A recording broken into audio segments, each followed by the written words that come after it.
you ever dealt with a termite infestation when you can't die? Well, I've dealt with smaller demons. Does this not seem suspicious to you?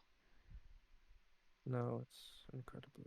I was planning on coming back here eventually.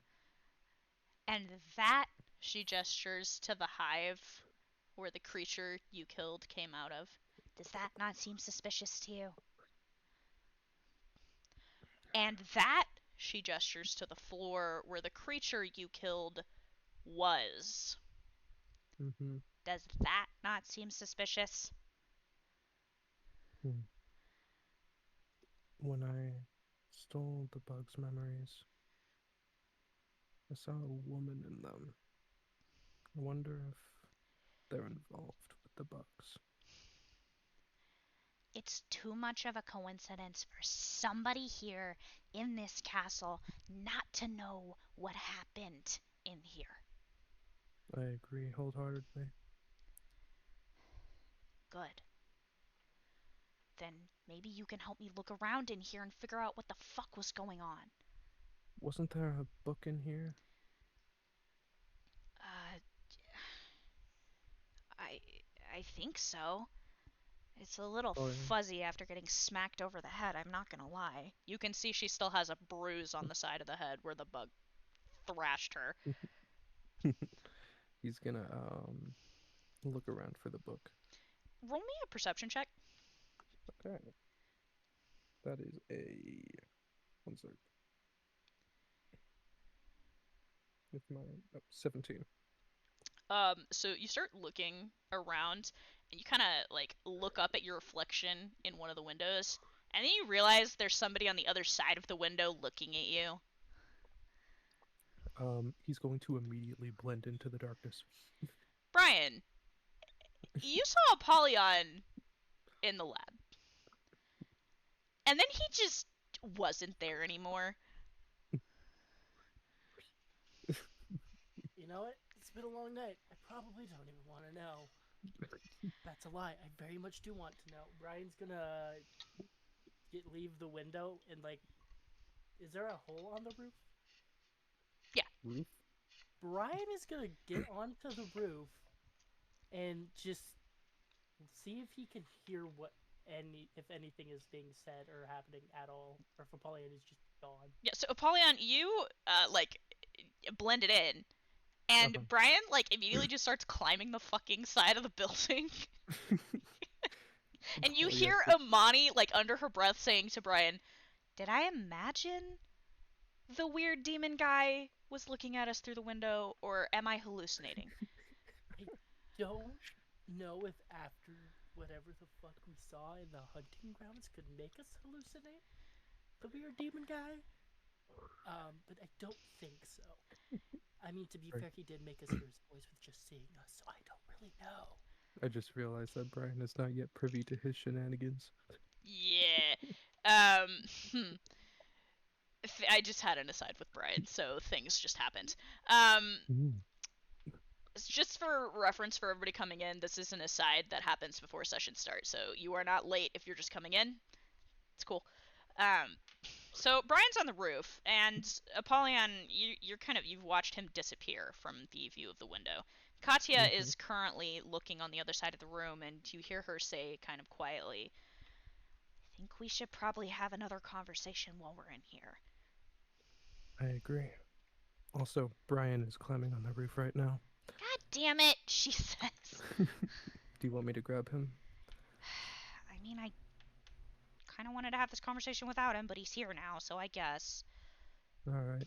He's gonna use his bird form to fly up to the roof. So, Brian, you and Amani are crawling on the roof, and you can see there's dilapidated sections where, like, the roof has fallen in.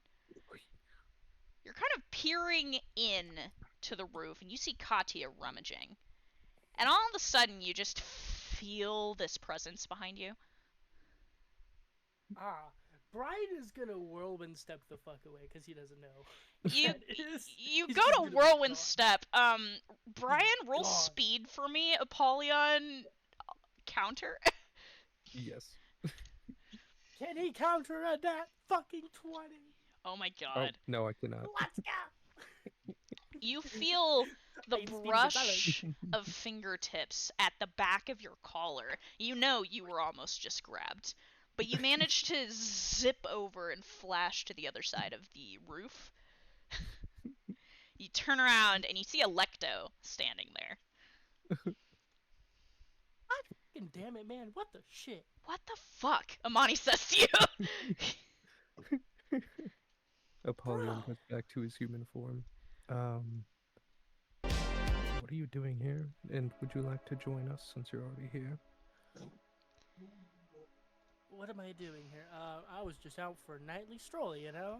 That saw something was going on in the laboratory, or heard something more specifically. Thought I'd come to investigate. You're a terrible liar. Yeah, there's a look on Amani's face that's like she's just seen something horrific. And she is not over it at the moment. Brian's gonna telepathically ask Monty, do we tell him about the giant demon wolf thing? Are you saying that mentally to her or out loud? Yes. Okay. Mentally. She kind of sits for a minute and she replies to you in your inner link. Perhaps we should see what they're talking about first, and then reconsider afterwards. Enough. Brian responds through the inner link. Fair enough. Sure. Polyon, Electolion, we'll join you. Well, would you like to enter the building instead of standing on the edge of the roof? I mean, you did decide to try and describe me as saying hi, so sure. He jumps down. I'll walk over and hop down. You guys all hop down, and Katya is leaning against the counter where she was searching, and she's got driftwood. Like she made like a little, like almost like a little chair for him, and he's kind of sitting on it, like a little mini throne out of books and shit that she's found. I feel like this is a very weird scene out of a mafia movie. He's He, actually like- sitting there with smoke legs and limbs. He's sort of leaning back with his arms crossed and one of his legs crossed over the other. Doing like the bridged fingertips when the chair swivels around. Okay, just tell me before we begin, did I stumble upon a mafia scene? Because if so, I will just leave. What the No. is happening? What's a Katya's mafia? sighs. We're discussing our mission here in Russia. Okay. So why stick?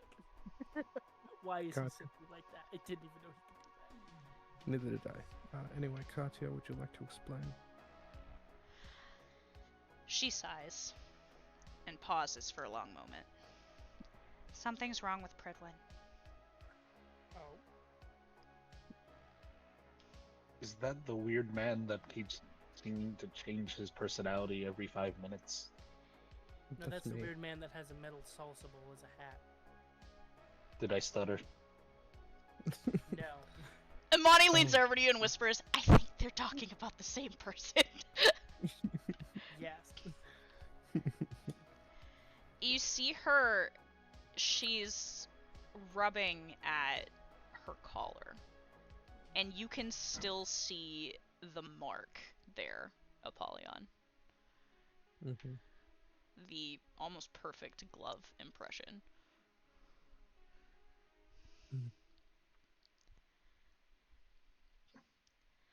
I've noticed something's wrong since I came back. Look, I don't know what's happening, but until he's better, you guys are gonna have to stop acting like idiots and step it up. She points at you, Brian, and you, Apollyon. Very well. Because he was kind of leading everybody, and now he's not. And I can't deal with the fact that none of you are getting along. I mean, I'm doing fine, but the rest of you... You just got done your psyche back together after beating the fuck out of us and trying to kill us. So you're not off the hook either. Well, that was just a fragment of me. Not actually me. The fragment of you is still It a was part still of you, a so it part of still you. counts. They have their own motives. But I see your point. From my standpoint as a stick, you all seem like you've got a lot on your mind. Thank you, she says, crossing her arms. You could Brian's try just- sitting in a river Oh god, no. for thousands of years. I don't It think I can helps. live thousands of years. I don't think we have time to try that right now, but I will add it to the bottom of the list as a consideration. Uh-huh. It will be taken under advisement, Brian says. Now, I don't know what we're gonna do, but she gestures to the laboratory. Let's figure something useful out and then go back before anybody notices we're gone.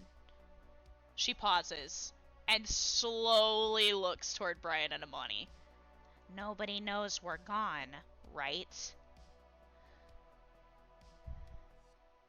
Brian's just gonna say to Amani through their inner link and be like, "No one should know we're gone, right? I mean, we did sneak out." I mean, everyone's used to me disappearing anyway. Amani, under her breath in your link, goes, ah, shit, she knows. So, Brian, why are you here? Well, you see, Brian's gonna say to in the inner link, "What's your opinion, Amani? Do we spill the proverbial can of beans?" Just tell him what you saw, she says. Okay, so we got a little curious, right? You know how we were told not to go to the hunting ground? Mm-hmm. Yeah, so we went to the hunting ground. Yeah, okay. Okay, so in the hunting ground, there was there was a building that looks like a bunch of trees had taken over it, you know? Mm-hmm. Kind of like a typical witch's hut in a story. Really trippy. Yes. I say stepped on a stick. Two people walked up to the windows. One was wearing armor, and another looked like a fucking wizard. I don't know how else to describe it. It was weird. There was voices. It Wait, was- were they wearing red? Right, so yes. That was One of them Cassie. was wearing red, and the other, if I can remember right, was like orange, had brown hair. Amani interrupts when she hears you say that. It wasn't her. That's the one that showed up when you were all crazy, right? The red Yes. hair and the long red dress? No, Mm-hmm. that wasn't her.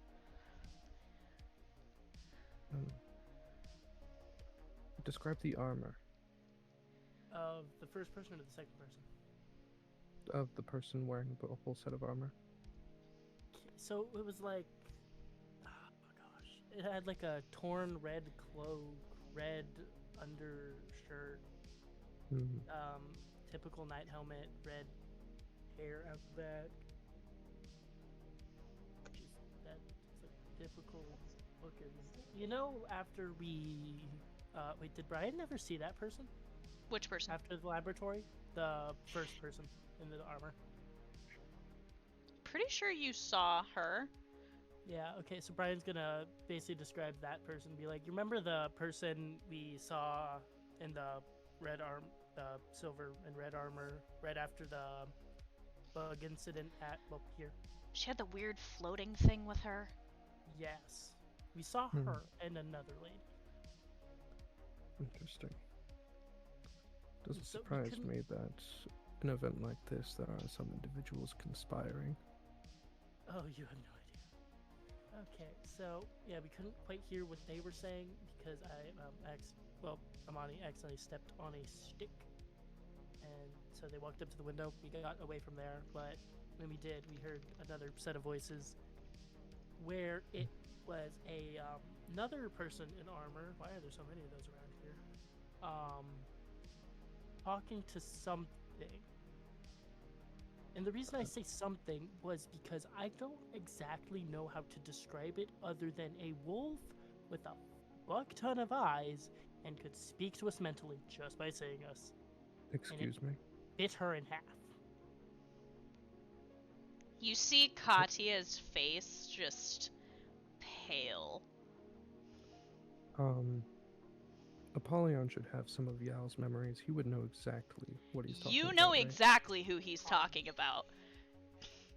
The You wolf don't is even here. need the memories. You know because of what you've been told who he is talking about. Just Mhm. like, I'm not talking eyes just on its face, like on its arms, its back, its shoulders, its stomach. We saw one up here after he ate the frickin' person he was arguing with.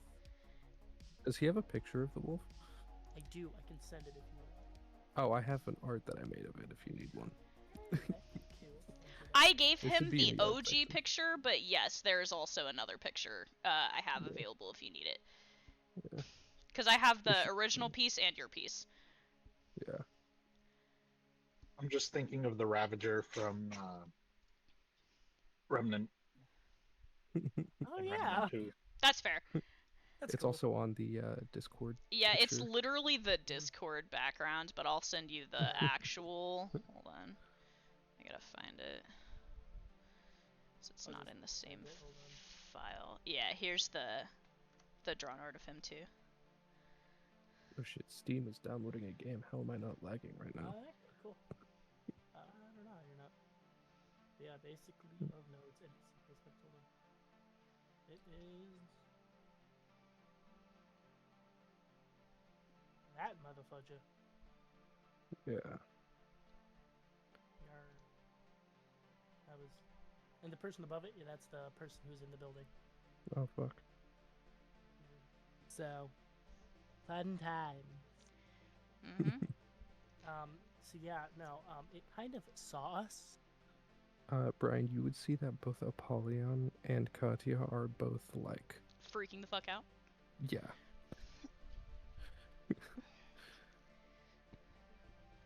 Oh, if you guys are freaking out, that's so much worse than I thought. Are you gonna It get is on? much worse than worse. So Are Especially you when joining actually us? activate stealth mode. Yes. Not yet.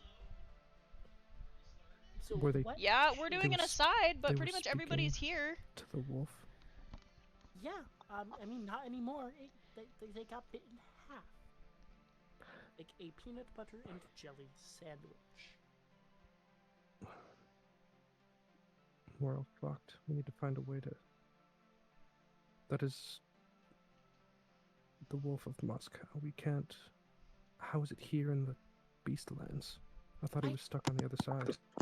I don't freaking know. I'm still stuck up on the fact that it spoke into my mind just by seeing it.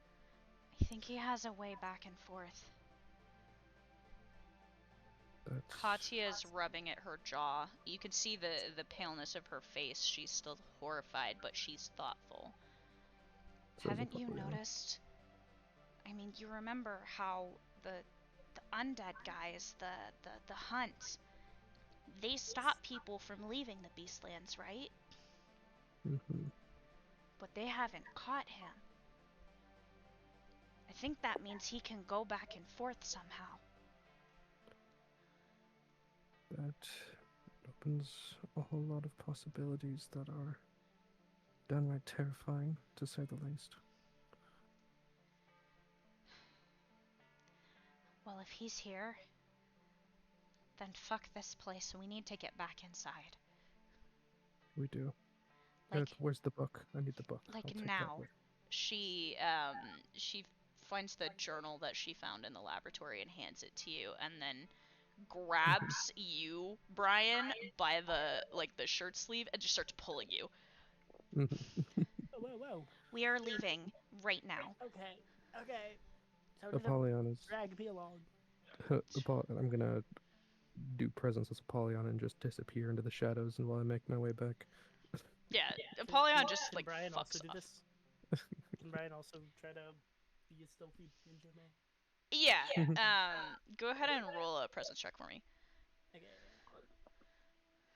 Actually, I can. One sec. before you do that, 25. before you Rolled a do that, 19 then plus. Yeah, that's fine. Go ahead, Ap- Apollyon. Apollyon will. Where is it? Apollyon's gonna cast Fade to Black on Brian. Ooh. Oh. So what? Does Brian just become a shadow, basically? I'm trying to pull it up. Oh wait, no, he's not. 'Cause, I For mean, if duration, he creatures does, have disadvantage on attack rolls against the target. Additionally, the What was target that can use button? basic attack as a reaction. Mhm. I will allow you to say, for roleplay purposes, that it helps him stealth. Yeah, plus I could have the sworn I wrote that 24 down. I guess I didn't. But yeah, so with that ability, I will say you guys make it back to the castle. Yeah. Without interruption, I'll put it that way. I won't tell you if you were undetected or not. Oh no. You Is make safe to it assume back. that's what was watching us? You make it back to the castle. You make it back to your room. You sneak inside. And that's where we're gonna start session. All right. But, real quick, Kenz, are you here? Or do you still need a minute? I'm here. You're here? Okay. Colt, are you here? Yeah. Okay. I need to pull them aside real quick as well. Okay. So we will be right back. You guys get a drink, get your dice ready, get your sheets out, do whatever you need to do. Okay. Emotional damage. There we go. Hello. Welcome. The You guys were going to have an aside.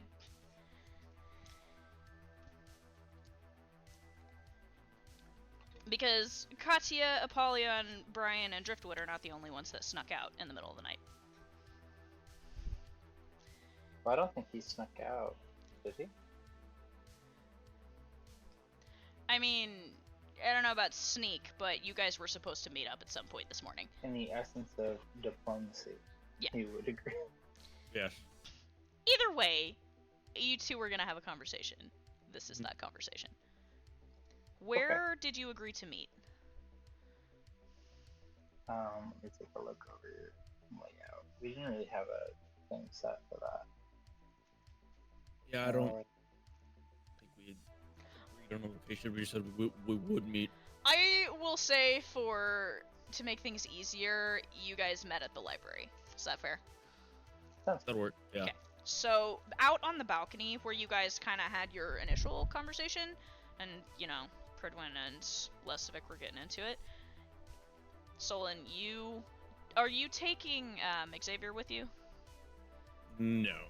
So just you. Yes. Okay. You step out onto the balcony, and you find Lesovic leaned against the wall of the shadows, out of view of the rest of the library, smoking a cigarette.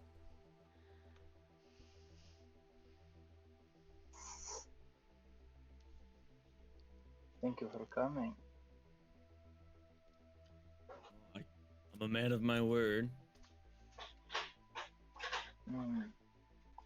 Your word. Do you keep to your word often?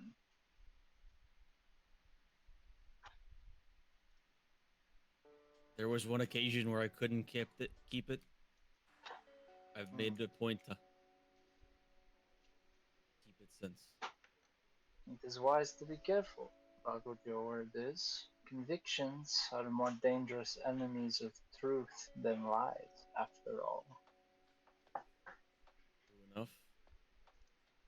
So what is it you needed to speak to me about?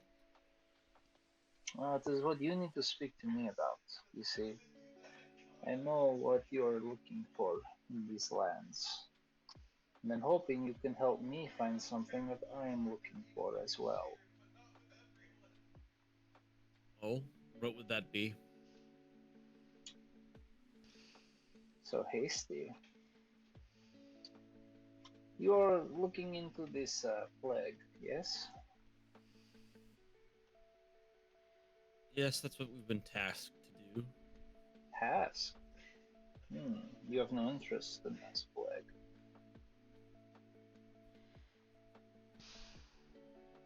Let's just say I have ulterior motives to be here as well. The wolf. Solon's eyes kind of widen. How would you know us that this beast? No, of him. I know him. You know him? Yes. My proposal is simple. You accept my terms. I take you at your word that you will follow through.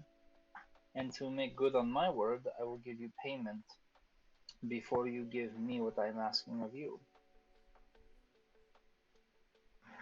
It's a very good proposal for you, is it not?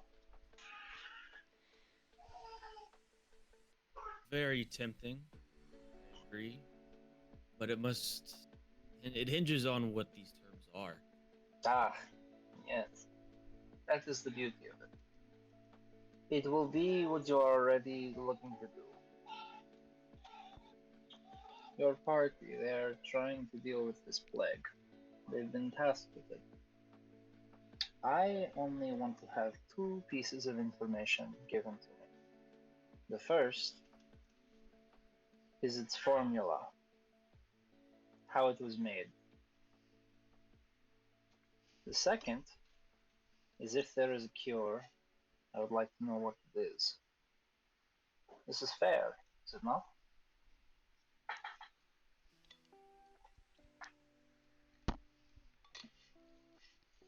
Seems like a reasonable request, but may I inquire as to why you're so curious as to its makeup? I'm curious how it was made specifically. But I'm surprised. You did not ask me how I know that it is made. Do you know it was made?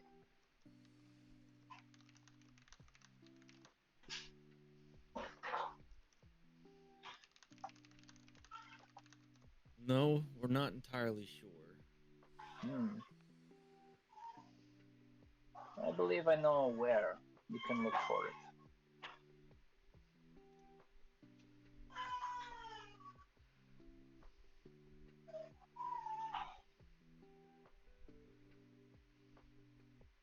There's very little we know about this. We've come across very little answers in our travels. There's very little I can give you at this moment. I understand. But I need the agreement before I give you what you wish. So, this is how it goes.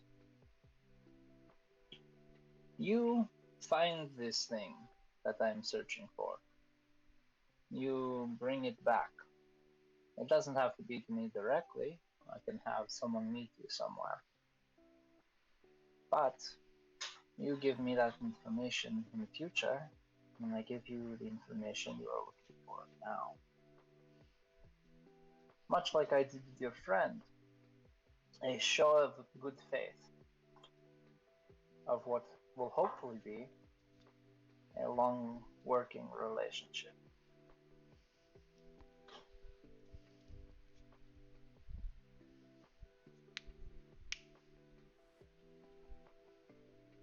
Are you willing to make such promise?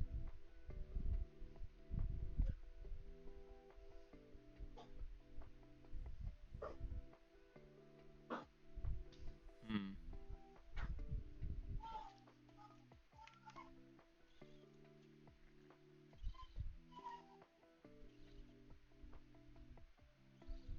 The cure I'm willing to give up because that would help all of you, but I'm still hesitant to, if it's made, if we find out if it was engineered or natural.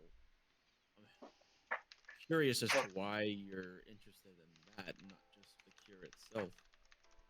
My business is information. Having information is what I'm looking for. This is a good piece of information, is it not? Plus, it would answer a few questions that my house has been longing to find the answer to for some time. Understandably so. I'm just saying, you find how it is made up and its cure. This is all I need. And then, in return, you give me information about the beast. Yes.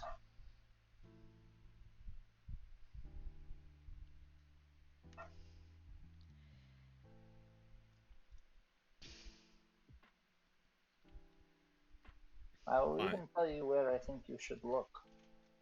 But I'd rather do that when the other one is around. Your Rhizostoma friend.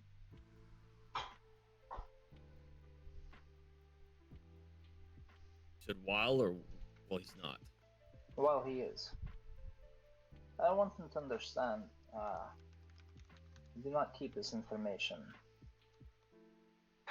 for just your ears.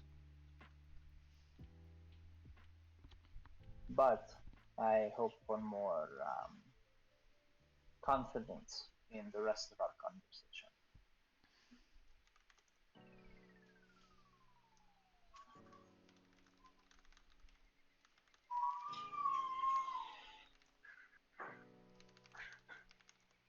Fine.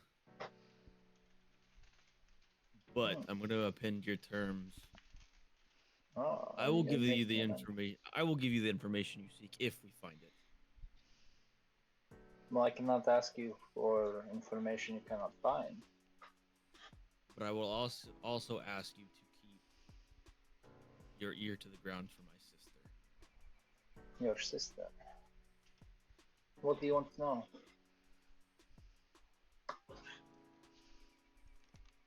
I've heard rumors that when she was taken by the wolf, and I've heard rumors recently that she may still survive.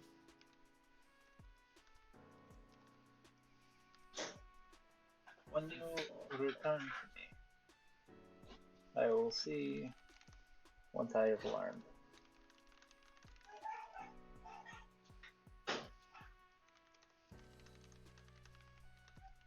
This is acceptable to me. Good. I'm gonna put my hand out to shake.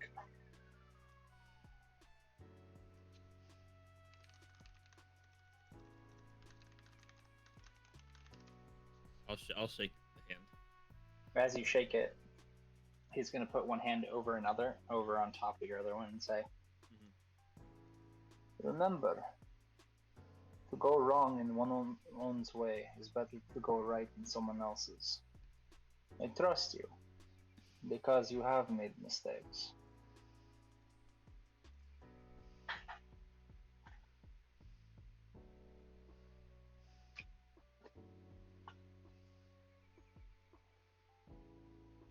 Yes, well, mistakes, I hope that can be amended. Or, Curiosity is a powerful thing. That's why I like books so much. Many pages to explore entire worlds, all contained between ink and paper. yes, well, if only life were so determined as those books. You'd be surprised. The greatest stories are often the true ones. Now, please arrange a meeting with the rest of your party, Do you so I have can tell them where. a location and a time you would prefer?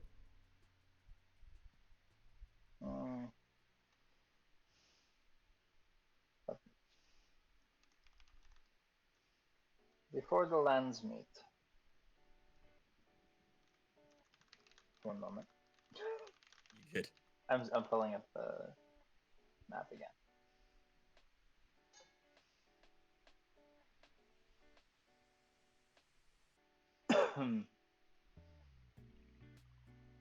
DM. I don't know where the lands meet is taking place. So the lands meet is going to take place in the meeting hall. I guess that would make sense, wouldn't it? If you were going to have a meetup, there's probably 3 places that you would make it happen. 1, where you are now. 2, at the lab. Or 3, in their room that they are staying in. So your discretion. I will go to the library. I'll just tell him, meet me back here.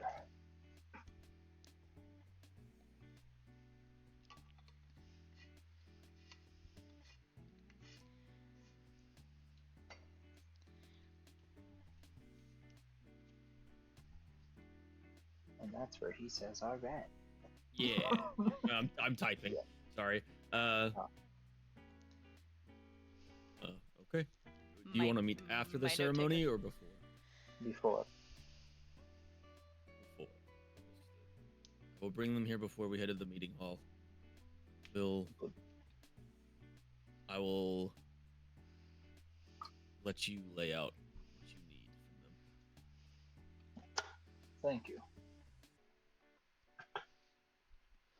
Is there anything further you two would like to discuss? Is there any questions here? No. I'm good. Okay. Okay. Yeah, that works. So Solon, you are gonna go back to your room, and you notice as you do the posse sneaking back in. You actually end up following them into the room. They don't actually realize that you were behind them. Okay.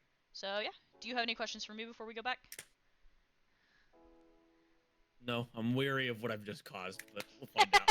All right. Yeet. Yeah. Vibes. Okay. Emotional damage. I return. Hi. Why are you saying it like that? Did something just happen that I don't know about? No. Okay. No, I was just deciding how I wanted to draw Brian. Oh, okay. I changed my profile picture to Apollyon giving Pridwin a low taper fade. It's very great. You What what? else is talking about the freaking Moscow? And I decided to draw Brian with him backing up, holding up 2 middle fingers. That makes sense. That's what I know. Okay, so is everybody's here? Everybody got their dice? Everybody got everything they need? Yes. Right. Who is doing this? That's Brian. Brian's No, being I in only did the Whopper thing. Jesus Christ. Okay, so we're going to get started, and as always, I am going to need a recap. Yes, I agree. I am Don't everybody jump currently all at only once. able to talk quietly, so I think I'm bad for a recap right now. I got notes. He has I do notes. too, actually, for once. That's crazy. I'm gonna let you do it then. I'm Let's proud see of the all quality of of you. these I didn't say I notes. was gonna do it. I just said I had No, notes. I don't you remember. stepped up. No, brother. no, you did say you had notes Sorry, I for the gotta go first walk my time. fish. I'm gonna go walk my fish, he says.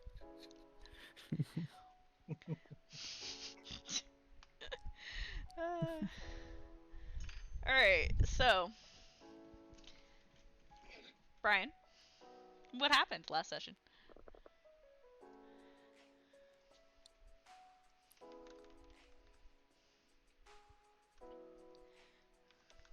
Well, we got to. What is it called? Why did I not put down the fucking name? We got to the place with that the party is being held at. Whatever that place is called, I don't remember because we didn't write it down. Stupid.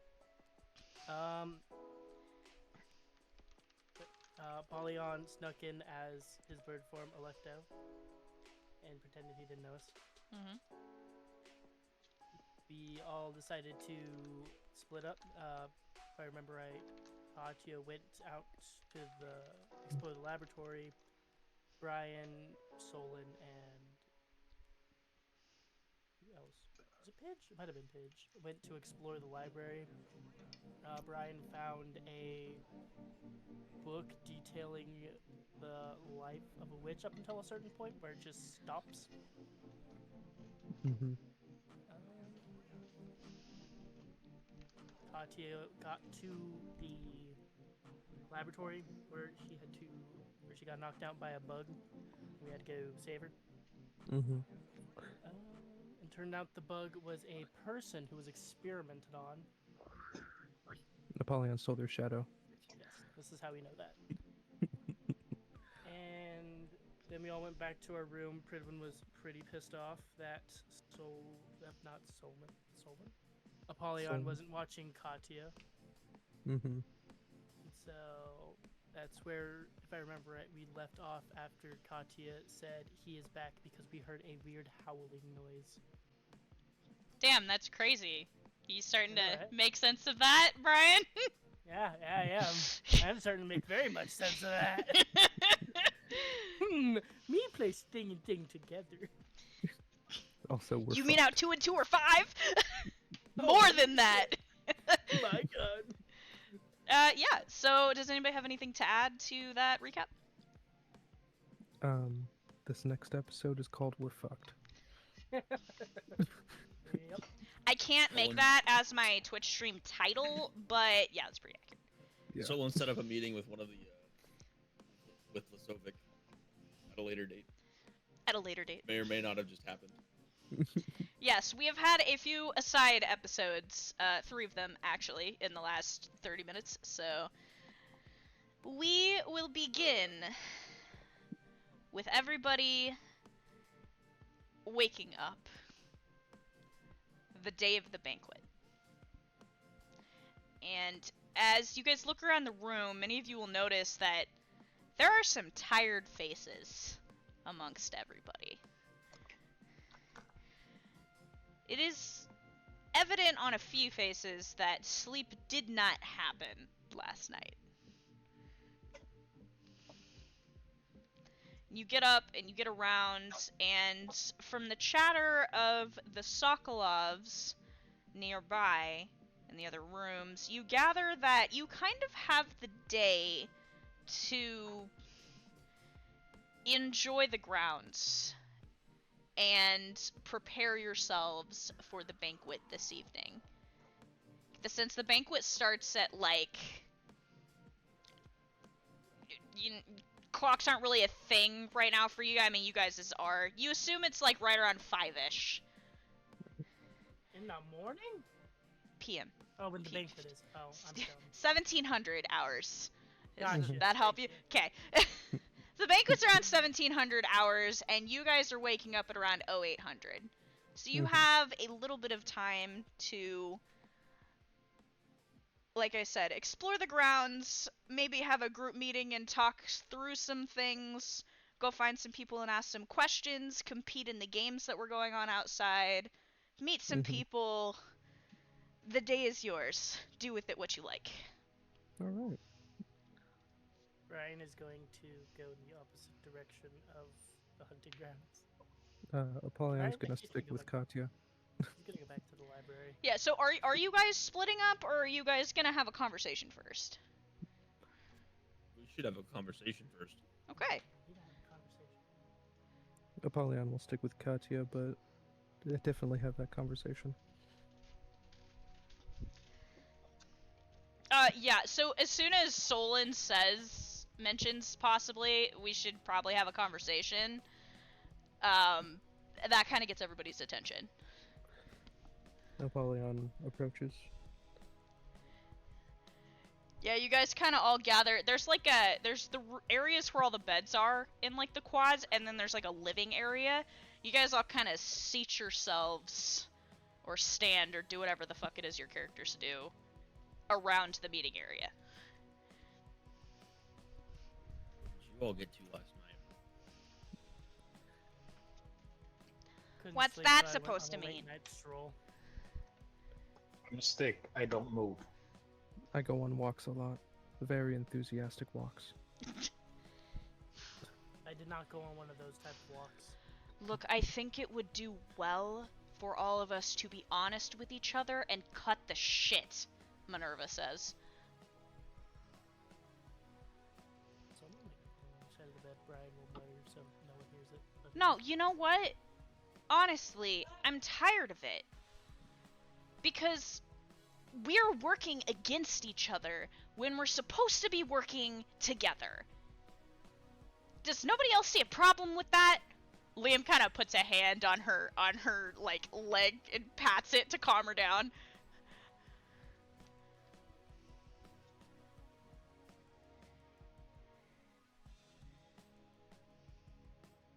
I thought my family had problems. She leans back with an exasperated sigh.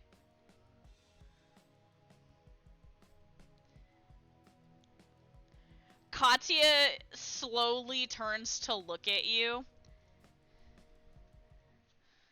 Brian or At, Solon. I guess I'll tell you what I did if you say what you did.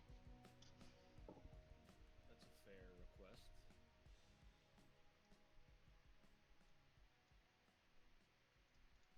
Well, Oh, I'm going first. Okay. I met with Sovic in the library to get some more information on what's going on. Although he did not have information on the plague, he has some information that he's willing to share with us as long as we meet him in the library before the ceremony starts here tonight.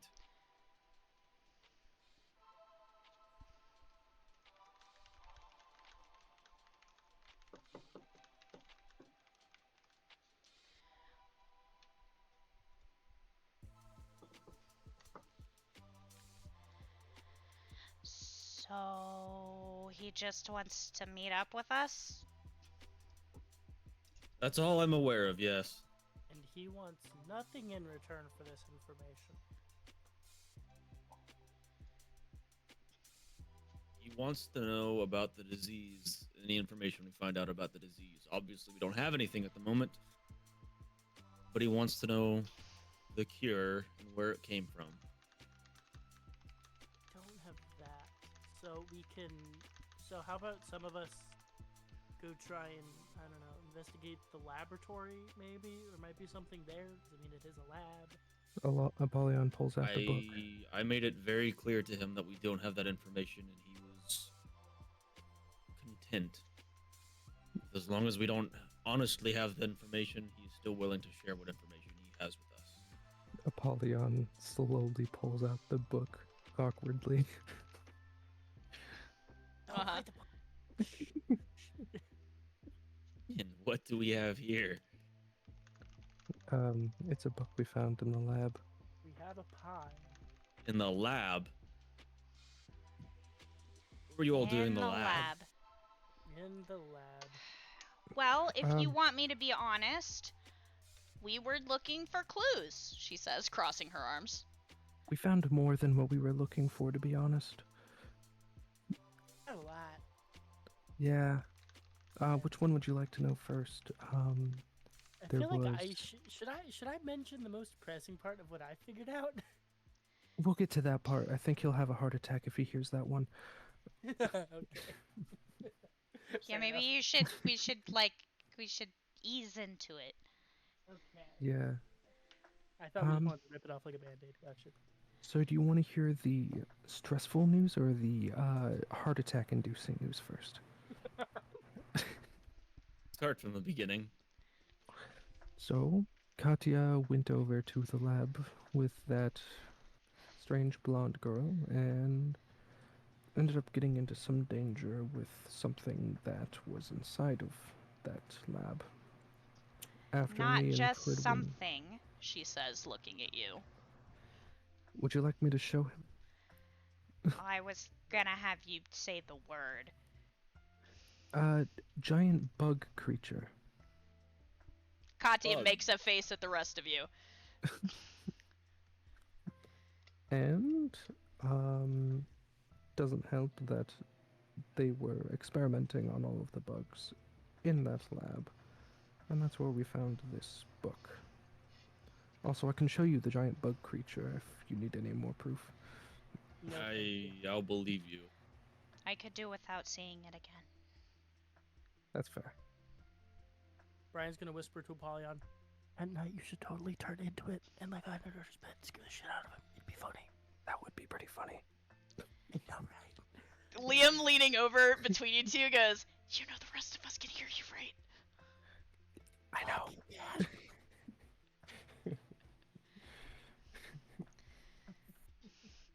Are you three done? Minerva says, looking at you. Yes. So I have this might be book. choking on a lifesaver. I have this book that details all of the experiments that I'm assuming went on in that lab. If anyone would like to look at it. You haven't even opened it? I looked through it briefly, but then we headed back here last night. And what did the wolves have to say about your activities in their lab? Actually, they didn't seem to have too much of an issue with it after I spirit bombed the place. If I'm being honest, Amani adds from the side, there weren't any wolves to begin with. The place is, like, abandoned. Yeah. Like, it's falling apart. And they just kind of put a wall around it. It was weird. It's like they Quarantined. didn't want anybody in it.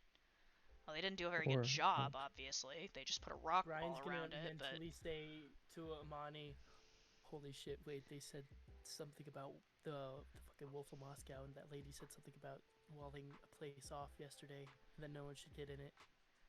I'm you just say that starting out to loud? think... No, she's saying it through his Brian inner said link. that to the interlink. She's gonna reply to you in your inner link. I think they're related. I think they were talking about the same place.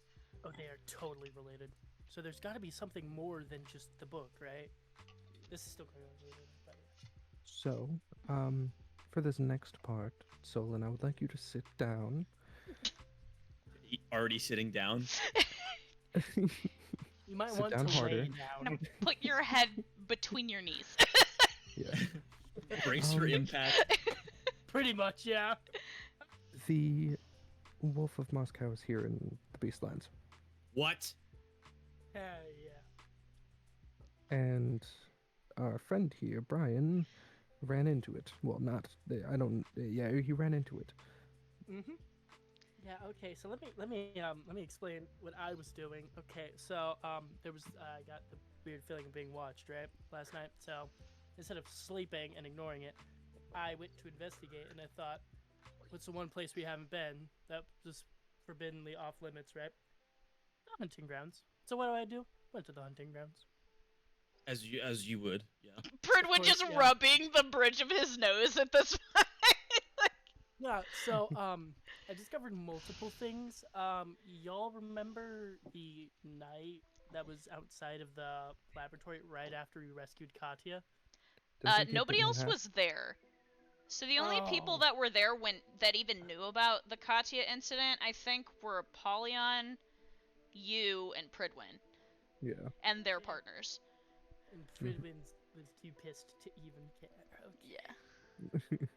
So I found two things. I found a building that looked like it was overgrown by trees, not like what we found in Lesovec and the Bear territories. More of the trees are growing like around it and inside it. Like, it's really weird. You'd have to see it for yourself. I don't know how to really explain that.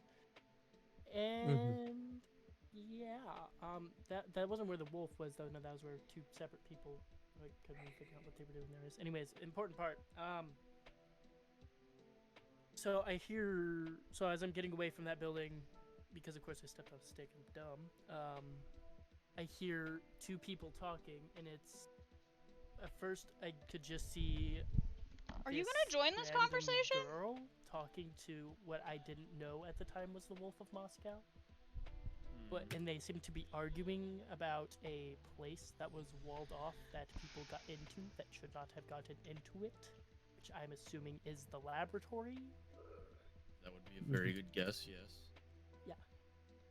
And then the lady kind of got bit in half like a peanut butter and jelly sandwich. What did this girl look like? Um.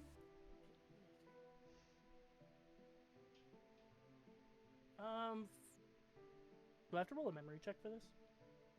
Do you need to roll a memory check for this? No, I don't think so.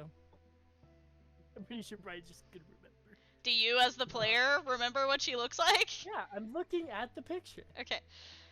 Okay, so from what I could tell from as far away as I was that she had white hair, full plate armor, red cloak, and a sword. And that's all I could tell because I was rather far away. Well, now they're a Kit Kat. Yes.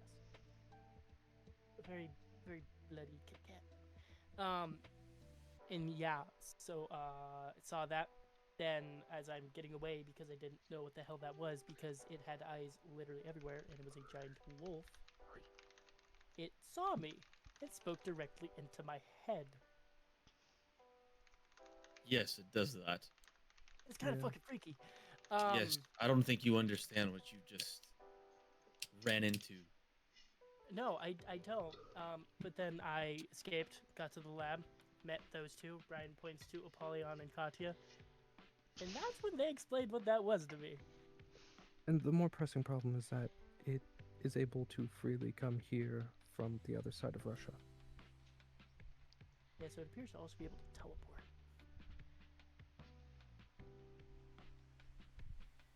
So yeah, that's what I got up to yesterday. Mm-hmm.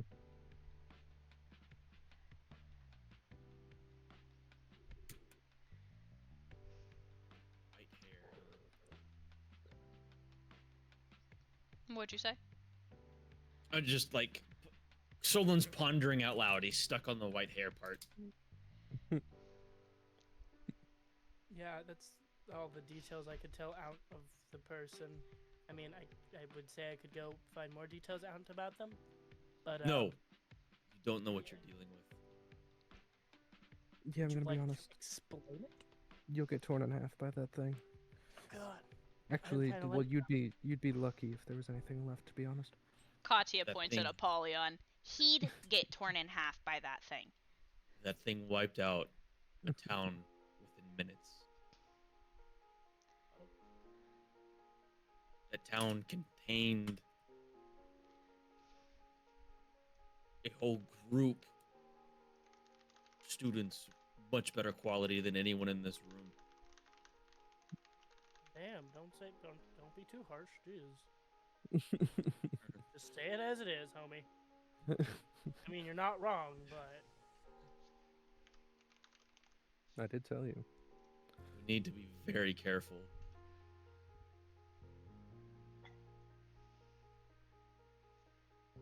okay, so if any of us run into it again, what? Just hide, run. Well, if Would we hiding can hide, even do any good against that? we just gotta stay away from it. If we can. That's the thing, though. It didn't chase us. Amani's sitting there with her head in her hands. It didn't even take a step towards us, and it said something when we were running.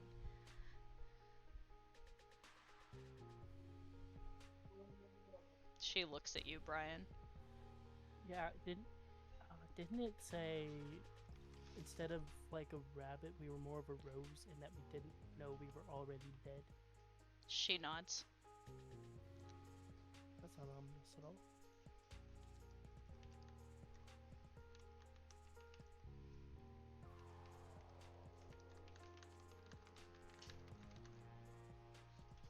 So yeah, that was yeah, that was freaky. It sounds like we're in a trap and we should leave immediately. I, for once, agree with the stick.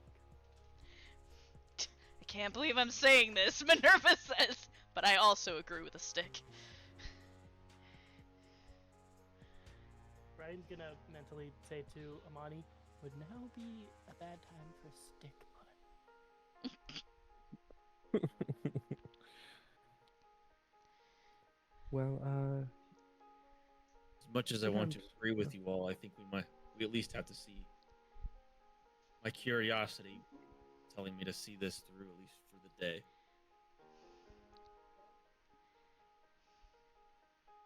Hey, but shouldn't we have an escape plan just in case, the Wolf of Moscow decides to crash the party? Didn't we get a map with believe X's on it?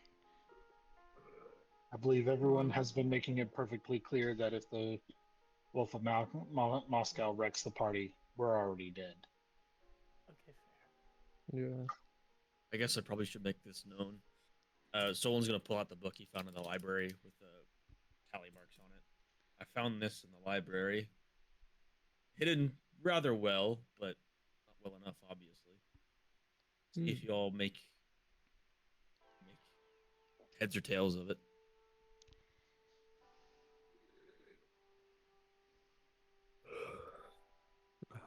Apollyon will take it. And You read through. take the book?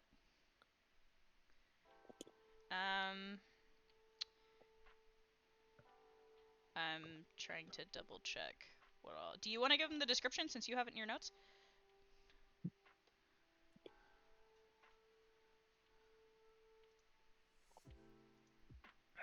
So my like bullet pointed description. It has no legible writing in it, but it contains on each page is a different date with a countless amount of tally marks. It smells like copper, and the most recent date is the day before yesterday, with 7 tally marks on it. He's gonna investigate the book further if you can. Roll me a perception check. All right. 18. Apollyon, Mm-hmm. you breathe in the scent of the journal, and you are struck with something. It feels almost physical, like a force impacting you. Mm-hmm. If you're standing, you would stagger as a memory begins to surface. Mm-hmm.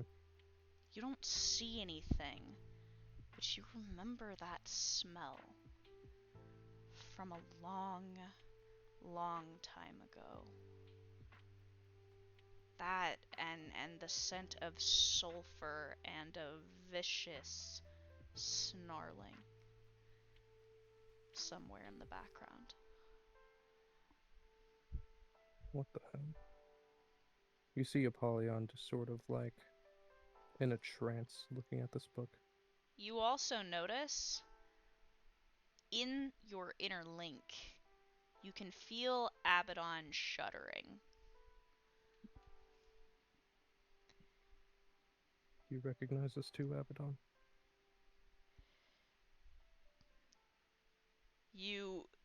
She's not physically present, but you can feel her nod. Mm-hmm.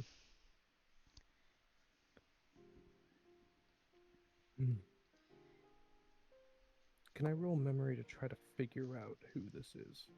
Go ahead. All right. That is a 13. You don't know who it is, but you do remember where. Oh. Because for just the split second, when you smelled that smell, it felt like Smelly home. smell. That smells. Smelly smell. This came from hell. Hell. Do I need to like sanitize or something? Where's the holy water? I thought you said sanitize the house! No, I said sanitize Where's it! the holy water? I recognize the. He just cuts himself off and hands the book back to Solon.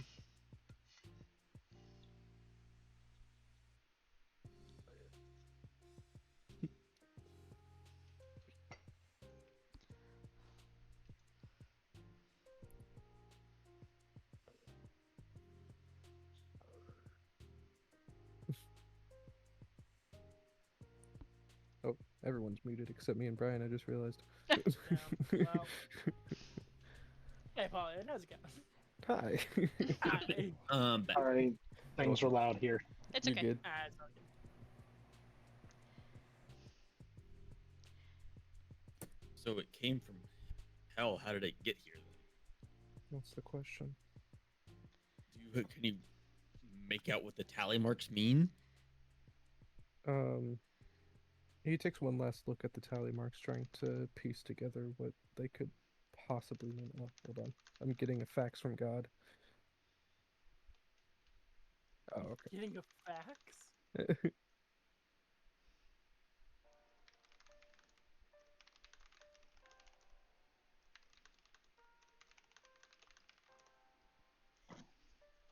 Oh. I'm not entirely sure what the tally marks can mean. It was so, especially with such, what is it? Very little evidence to point in any direction, but whoever owned that book came directly from my home. So you knew them. Katya says. That's how you know the smelly smell. It was a familiar scent, but I can't quite. Was it a piece good together. scent or a bad scent? DM, was it a good one or a bad one? Was it like you just smelled a really nice flower, or You like you just smelled don't a pot know. of shit? What the fuck? Well, demons are fickle creatures, so it could be any one of the two.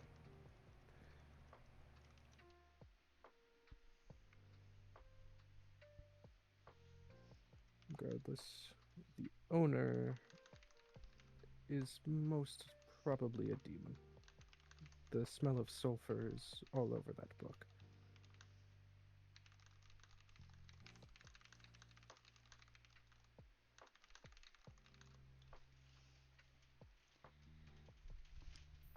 Can you tell how recently that book's been brought here? Or how Good fresh the question. smell is? Good question. He smelled it. How frequent and how recently can he think? I mean, you have the last entry date was like 2 Oh, yeah. days ago. Yeah. Oh yeah. So 2 days ago. I mean, wouldn't it be a good idea to just assume that they're still here? That is Like, a why would they possibility. risk opening a portal back to hell and coming back and forth for they could stay? I'm just trying to figure out how long they've been here. I'm guessing since the first entry date, Well, we know one thing. at least. They've put an entry in for every day. They're going to be missing this book now. They're going to be searching for it. And whoever is likely a demon. Or a servant of that demon. Depends on if this demon is a shapeshifter or not. Well, Papalion, this seems right up your alley. I've only ever met 2 shapeshifter demons I can recall. There's Lucius and Bane. But they changed form so often that it's hard to remember their faces. So which one should we hope it's not? Definitely hope it's... Actually, no, both Bane and Lucius were fine, if I can recall correctly. I don't think we have to worry about them like we worry about Cassie, but regardless, it's still a demon.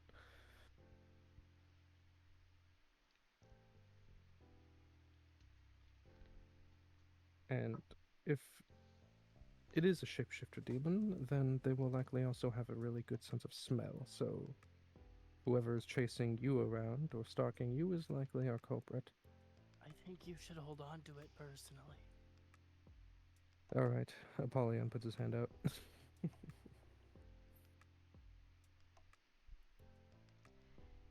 Are If you have any other- you giving I was Apollyon like, the journal? why is he... Why is he just holding his hand out? Oh, to get the book back. Well, no, I figured that out after the Oh. episode. Oh. I'm slow, but I figured it out eventually. If you have no objections to me holding on to the book, Solon. As long as we don't lose it, I'm okay with it. Alright. He takes the book and sort of places it in his cloak.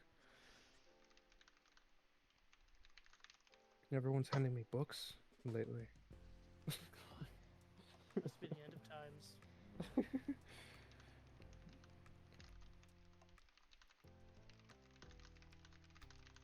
All right. Well, I Yeah. suppose. That's why every Yeah. group should have a bookworm on their team. Just keep all these books. Rip herb. Rip Herb. Who is Herb? He Who was is that? so strong from all the books he carried. Yeah. The fuck is that? Oh, The herb. fuck is that? Yeah, Brian never got to meet herb. He'll make a resurgence, I'm sure. Yeah. Aren't they He's dead? somewhere. I thought they were dead. Huh? Mm, No, No, it Herb seemed isn't they were dead. dead 'cause you said we Rip. don't know. He is. Yeah. His Oh. fate is unknown. Yeah, we don't know yet. Oh no. Is it gonna be like an Anakin Skywalker situation where he comes back as like Darth Vader or some shit? That is quite possible. What the fuck? With the way that the original group went, half of the survivors have turned evil. Well, like, yeah. Whoa. And the way his story was going, he was fucking with Aztec gods, and it wasn't gonna. Oh, I wonder if Soma will reach out to him. Maybe. Apolly, Dylan, you play Soma. You should know these things. I don't know. We'll see. The story writes as we go. We don't know. If This Herb is a this is if Herb is a part of Soma's plan, then he'll grab Herb. to grab her. You know, it's Yoink. possible. Yeah. Yoink. So, Yes. anything else you guys gonna talk about? Apollyon has nothing. He's probably gonna start heading to the recreation, see if he can spot anyone stalking him. Ryan is going to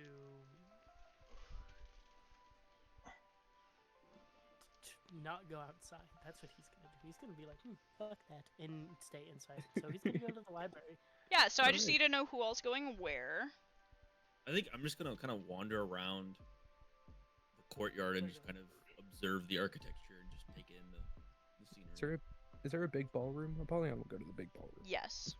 Meeting room, But isn't the ballroom is currently closed in preparation for this evening. Oh, okay. Actually, Then he'll gonna just go wander. to the Hall of Light, just to like look around, see what the place is all about. Do the hokey pokey, maybe turn himself around. Play some Iron Banner.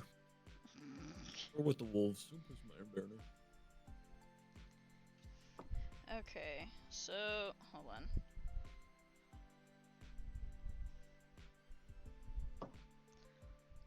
Sorry, I'm trying to write down where the fuck everybody's going. Okay, Apollyon, you were going out to the fields? Yes. Driftwood, where would you like to go? Obviously hanging out with Katya, but I've got an idea and I want to pitch it to you, DM. Okay. Using smoke screen Mhm. and the stretch ability Mhm. with the smoke manipulation ability. Okay. Could I be able to spread myself as thin as possible with smokescreen and detect movement? It's a good idea. I The will room doesn't allow have a it. ceiling fan. Yeah. I'll allow you to do that. Okay. The Then, room has so I'm okay. just going to monitor the group, like try and keep with the entire group with smoke screen. Just keep track of While where hanging. people are, kind of. Yeah. Okay. Yeah. I will add though, you doing that, it's gonna take a whole lot of your focus. So you're not gonna be able Yes. to do much more than that, unless you're not actively doing that. Does that make sense? Yeah. If I turn it off, people should know there's a problem. Gotcha. Okay, Apollyon and Brian, I know what you two are doing. Solon, what were you doing?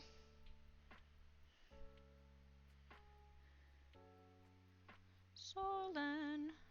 I am sorry. You said my name and I zoned out right as you said it. I'm just gonna kind of wander around. I'm not I don't have any objective. I'm just waiting for the meeting in the Wander. library. Yeah. Wander. Just observe architecture, and if I meet someone, I meet someone. Bridwin?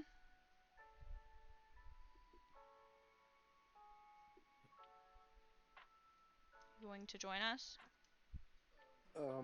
He's probably just going to wander unless someone wants him to accompany them. Alright, I'll put you in the wander category. Apollyon will pull Pridwin with him. Okay, never mind. Pridwin, you're going to the field with Apollyon. Alright. So Prid and Lunala are going here. Brian is going to the Hall of Light with Amani. And so is Liam and Minerva. Okay, who am I forgetting? Katya is going to accompany Apollyon and all them, and we'll just have Driftwood on her, with her. Is that everybody? I think so. Okay, great. Who wants to start? Yeah, I will. Okay. Since So- I gotta walk through meeting hall and all that to the places, might as well look around. Yeah, so you start wandering the halls trying to figure out what the hell is going on. And you finally make your way. Are you, like, purposefully going to the Hall of Light? No, that just seems like I haven't been that direction, and it's about as far away as I can get from the hunting grounds, so. Yeah, that's fair. So you walk out of your room, and the Hall of Light is actually very, very close. So you end up kind of wandering down the long hallway, and you see this immense glow coming from the double doors, like around the seams of the doors and the center of it. The doors appear to be Right. cracked. Brian's gonna walk up to the cracked open doors and not open them, but see if he can hear anything or see anything. You peer inside, and you feel a warmth coming from the Hall of Light. But I don't see anybody or anything, do I? You hear the hum of voices. It sounds like there are several women inside. Very feminine voices. So we're gonna go the opposite direction because women are scary. Gotcha. Amani Let's elbows get you for the- thinking that.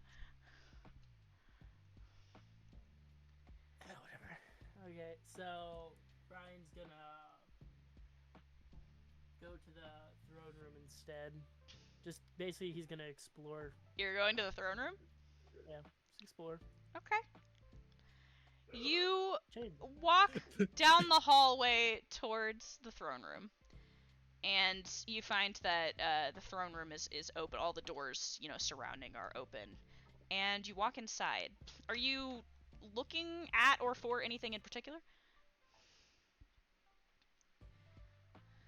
Just see if there's anybody, and if there's anything. Like, he's gonna see if anything looks out of place or unusual, strange. So you walk into the throne room and you hear the murmur of voices. Several voices. There are two, what looks like younger, kind of adolescent wolves. And they appear to be cleaning the throne itself and the floor around it. They are I would. kind of chatting amongst themselves. They don't seem, this seems like a kind of normal activity for them. Man, what I would pay to have 2 hermit crabs and to introduce these kids to hermit crab fighting. I mean, we could probably make that happen, Liam says to you. My God, Liam's here.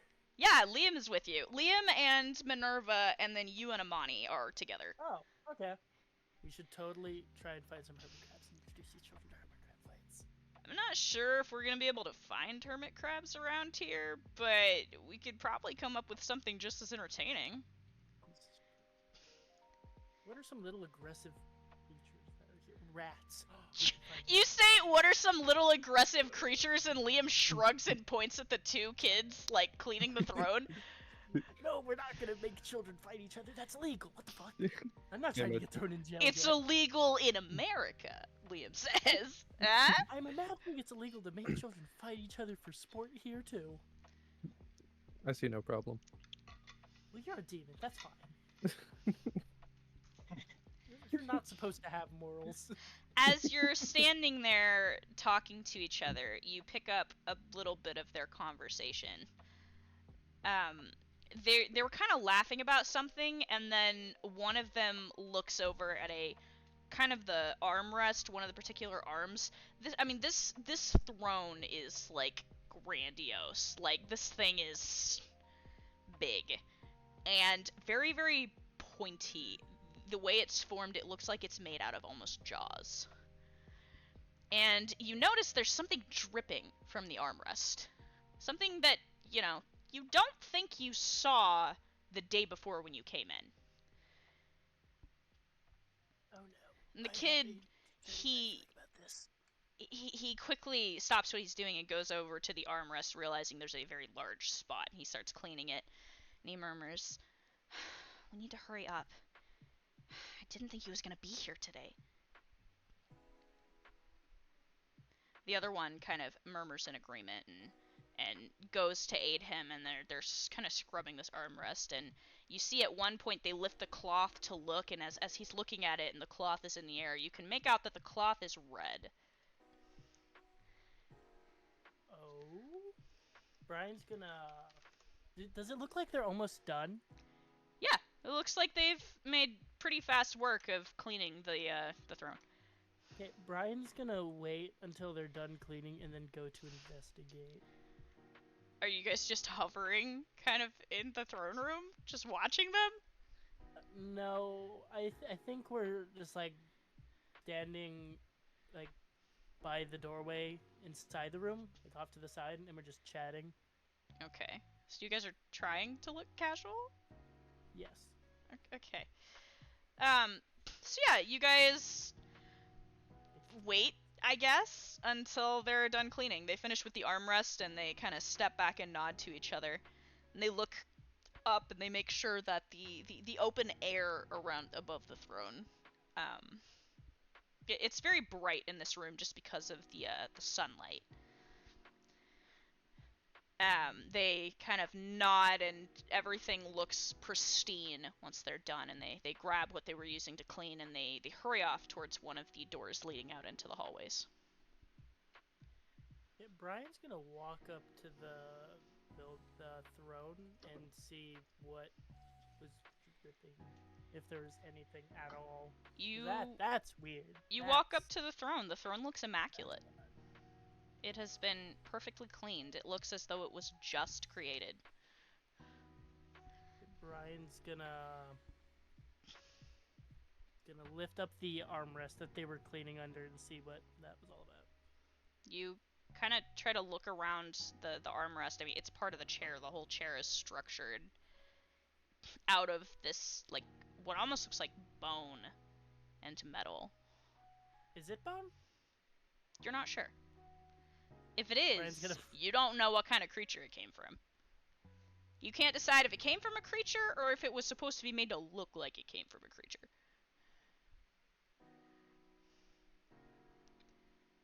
So my question is, what part were they lifting up to clean under? They weren't lifting anything to clean. He was just holding the cloth up while he was looking at it. So there's nothing off about the chair at all. Mm-mm. Apart from the fact that it's an enormous throne. Yeah, it's pristine now.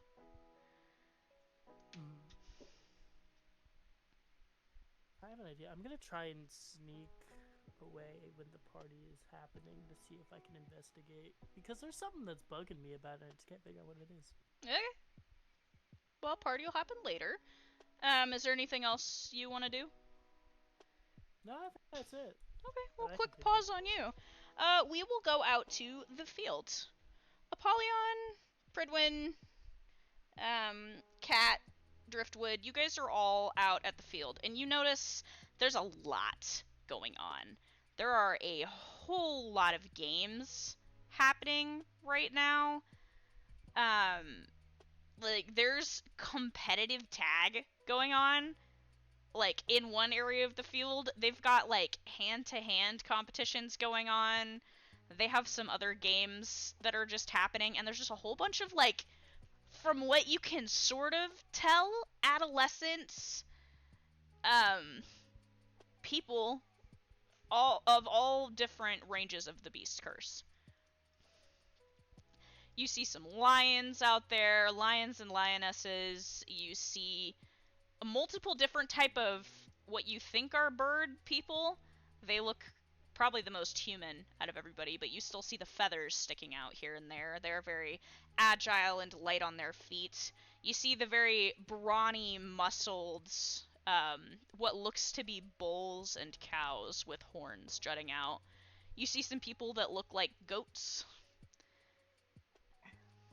There's just a whole lot of different varieties of people out here.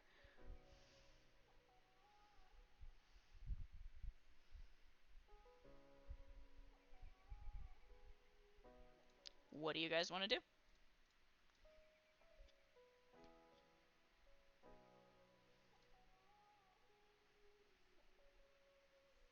The field is great. Thank you. Yeah, there's a whole lot going on. And you guys are all kind of standing on the courtyard area that overlooks the fields. This is Apollyon's group? Yeah, so Apollyon is there, Yep. Cat and Driftwood are there, Pridwin and Lunala are there. Yeah. Apollyon's gonna look around for anyone who seems either suspicious. Actually, no, never mind. Everyone here seems suspicious. I'm gonna look around for anybody that specifically seems like they're searching for something. Roll me perception. 17. Okay, so honestly, the most that you're really seeing right now is people having fun. You don't see people, like, being conniving or people with ulterior motives. You're seeing a whole lot of just people having a genuinely good time. You see, off in the corner, there's, like, one lioness that's holding, I'm pretty sure we turned him into a frog. Is holding, like, a frog in her hands. Mostly to make sure he doesn't get stepped on. The lion. I was gonna say, I couldn't remember if the lion or the bull got changed into the frog. Yeah, it was the lion. Yeah, Apollyon points in the direction and, like, nudges Cat. I'm not responsible for that. Katya says, crossing her arms. He's just laughing. Pridwin, any of you guys at all? Do you have any idea what you want to do here? I mean, we can have fun aside from the atrocities being committed behind the scenes. Do we even know how to have fun anymore? Katya says under her breath.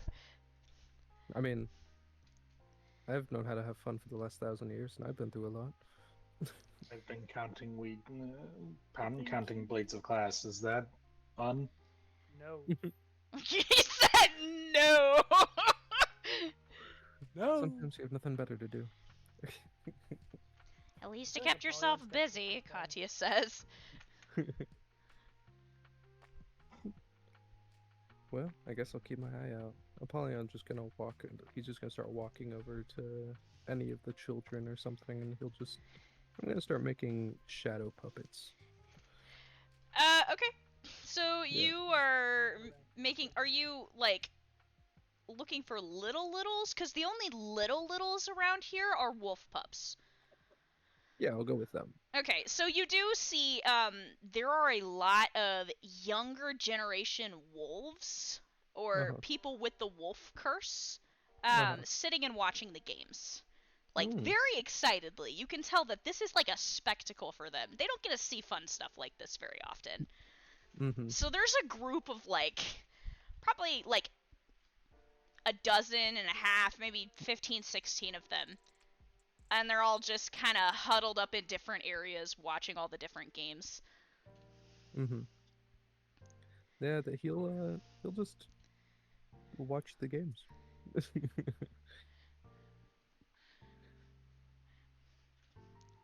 And when the kids are paying attention to him, he'll make shadow puppets and have fun with them.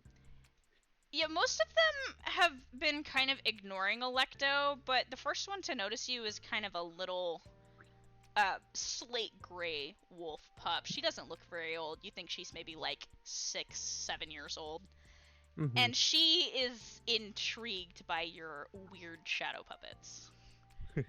She takes to this comes over. Her tail is like thumping against the ground as she's watching you. He takes to this intrigue and asks them what they would like to see out of Shadow. She thinks for a minute, and then she looks around, and she points to a girl standing nearby. He looks at the girl. You look at the girl. You recognize the girl. Oh, no. Oh god. She hasn't realized that you're there, but yeah, it's your swan friend. Mm-hmm. It's Verlaine. No. He sort of molds a shadow, like sort of like what would be like a tiny figurine out of Shadow, in his hands, resembling her, and hands it to the little girl. The tail thumping is like loud at this point, and it has drawn the attention of several other wolf pups. They have come to watch what's going on with many murmurs of excitement. Mm-hmm. He keeps making those same shadow puppets. Yeah, they're and just also animates them. They're like pointing to different things and people that they can see around just to see if you can do it, basically. Yeah, that's fair. He does all of them. I'm imagining at one point, like, one of them points to another one, and you, like, make one, and it's just, like, standing next to them. Like, and they both, like, got their hands on their hips, like, grinning. Yes, he's doing exactly that. Katya is sitting nearby watching you, kind of smiling to herself. Mm-hmm. It's hard not to smile watching these innocent little wolf pups being so amused by your dark powers. Mm-hmm. Yeah. I mean, it's not every day you see the king of hell playing with children. Yeah. Hey, he was not a terrible guy. Pretty much. I mean, Pridwin, what are you doing while everybody's out here?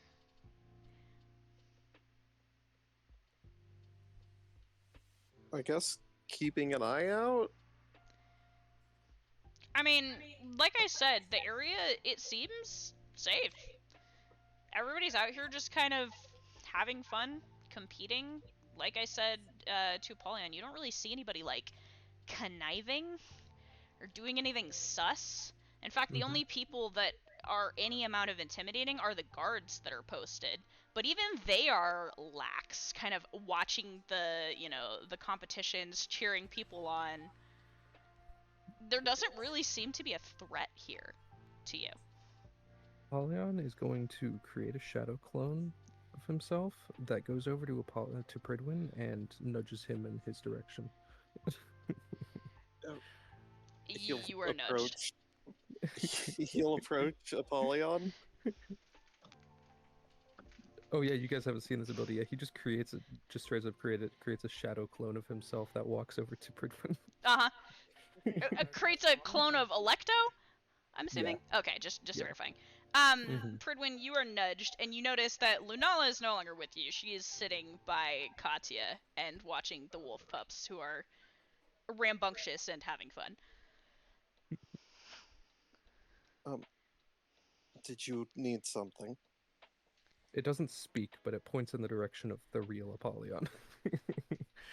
He heads over to the real Apollyon. The real Apollyon, TM. The one you think is the real Apollyon. Yeah. The one you assume is real. The one that, as far as we assume... So yeah, Pridwin approaches you. Yes. And Apollyon will. What will Apollyon do? Hold on. He will create a sort of like thing of solidified shadows. It's tiny, fits in his hand that resembles an altar with him and Lunala, and hands it to him. What are you doing? Never heard of fun before?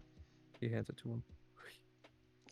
He takes it and says, "This is hardly the time for merrymaking."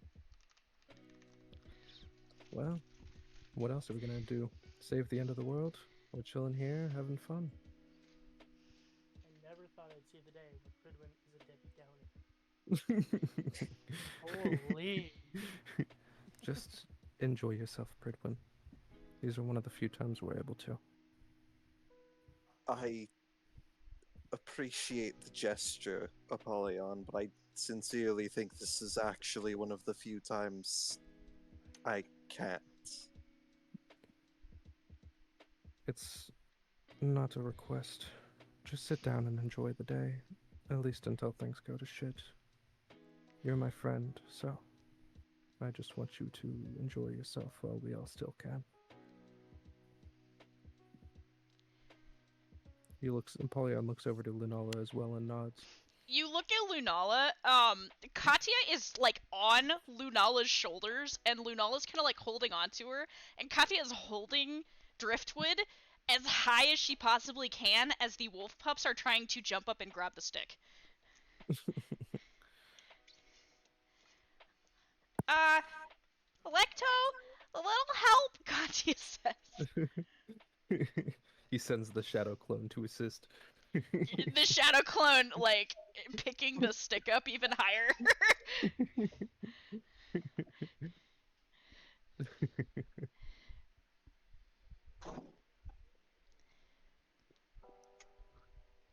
We'll be ready for whatever comes our way, Pridwin. Just loosen up for a little while. I suppose I can sit here for a while, but again, Apollyon, I appreciate the gesture.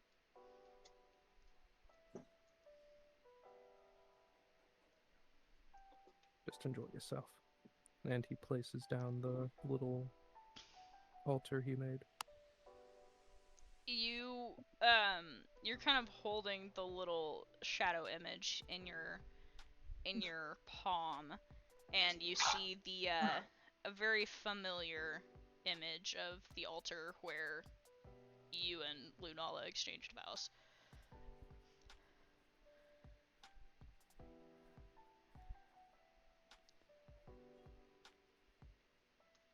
You look up, and Lunala has been pulled into a game of tag with the wolf pups and Katya, and she is at one point running from them as she tags one of the wolves, and then one of the pups tackles her, and she is suddenly underneath a pile of very small wolf children.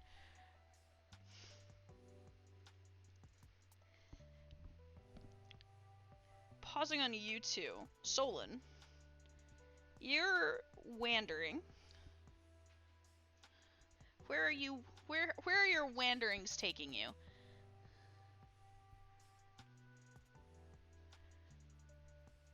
If Solon's not dead. He might be. Damn, I can't believe Everyone Solon's is dead. muted except You and me? Wow, damn. It's okay. We know that Pidge is here. Well, Driftwood is here. Driftwood's here. Driftwood is here. That? Driftwood! Driftwood! I'm trying to figure out how to draw hands. You'll be better at that than me. I don't know about that. They're looking... I draw a circle and then lines through the circle to make hands. So You know, honestly, that... I feel like that's a very Driftwood thing to say, too!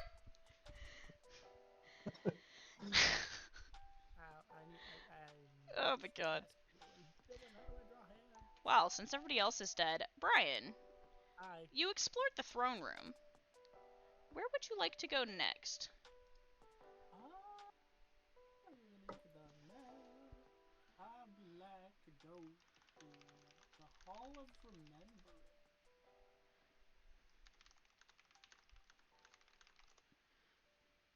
The Hall of Remembrance? Yeah. Okay. So you Ooh, actually, the trophy room. you can go to the trophy room. Yeah. Okay. So you start making your way. Give me a And nose, you can almost practice. immediately, like, you don't even get all the way down the hallway yet before you get to the trophy room, and you can smell it. There's just this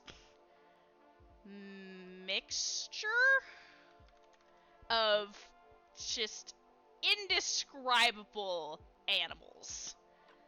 Like, imagine, like, taking the whole zoo and then, like, shoving it into a box. Oh, that's fun. Okay, Brian's gonna put his hand over his nose and like pinch so he can't smell it.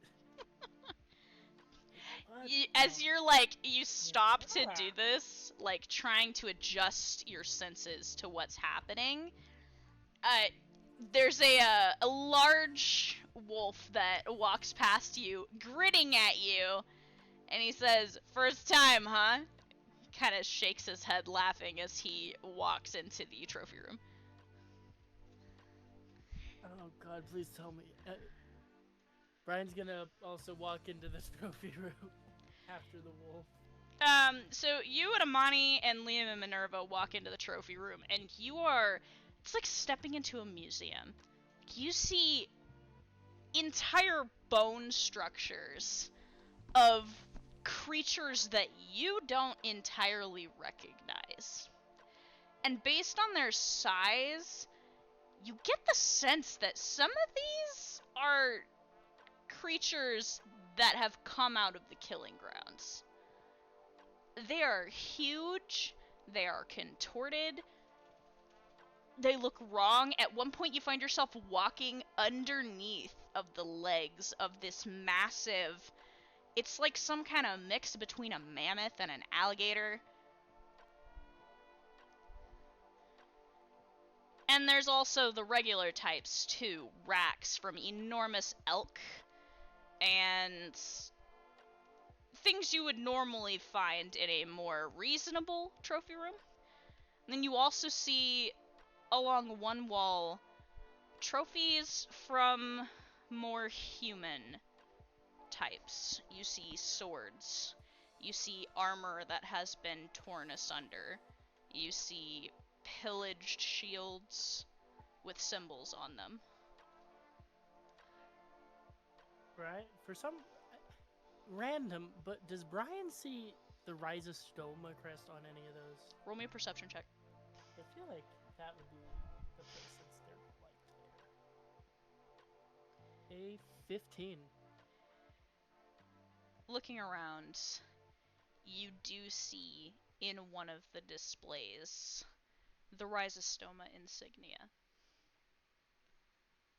Is there like a plaque or a thing that's describing what it's like, who or what it's from? It is not the actual thing itself, but there is a drawing of a very familiar weapon form. Oh? It's the shield. Oh. It looks a little different somehow. You're not quite sure. You'd think you would need Pridwin in weapon form next to the drawing to try and figure out the differences, but you're almost positive that that's the shield that's drawn there. And you see the Rhizostoma, what's it called? Like the coat of arms underneath of it. It looks like it was torn off of maybe a cloak.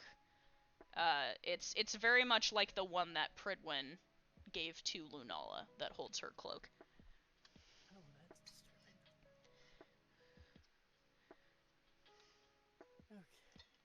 So, is there anything else in like the human-like section of anything that looks witchy, maybe? I mean, Anything that might indicate what that one book was talking about? Um, Entailed the witch? you get the senses that there's like things that witches have touched in here that might have belonged to witches, but there's nothing here that like screams it, if that makes sense. Like there's nothing that really stands out to you as far as being that.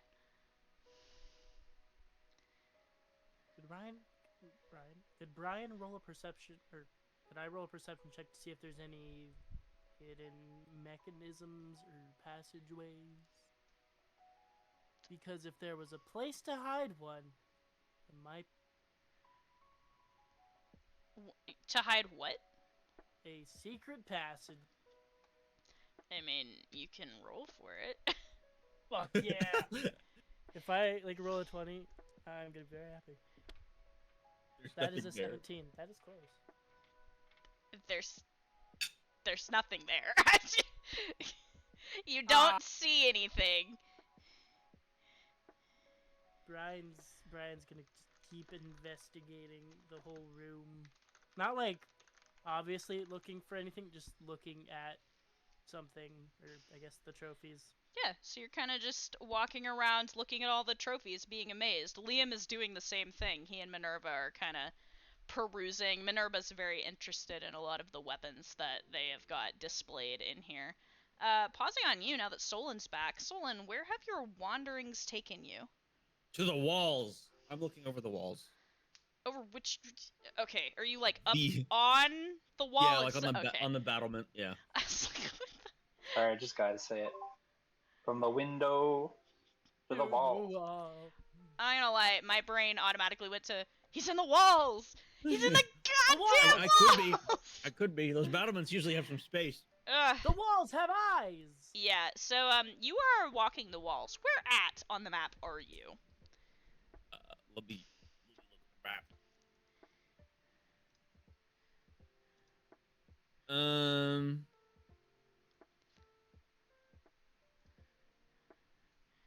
I feel like I'm kind of like over in between on the tower, in between the stables and the garrison. Okay, Yeah. you have got your workout in for today. So interestingly enough, when you pass by the stables, you kind of get a look inside of them. You notice very quickly the wolves don't seem to have anything in the stables. The only things in the stables appear to have insignias from all of the other houses on them. Parking garage. Yes. Pretty much. This is a very defendable castle. You also notice the garrison. There is a hum of energy coming from the garrison.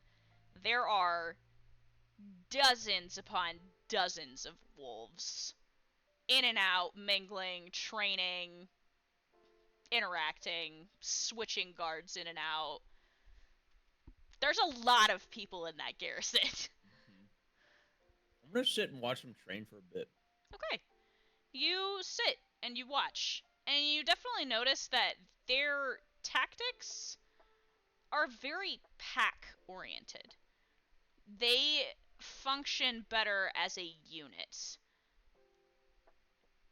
And their unit tactics are impressive to you.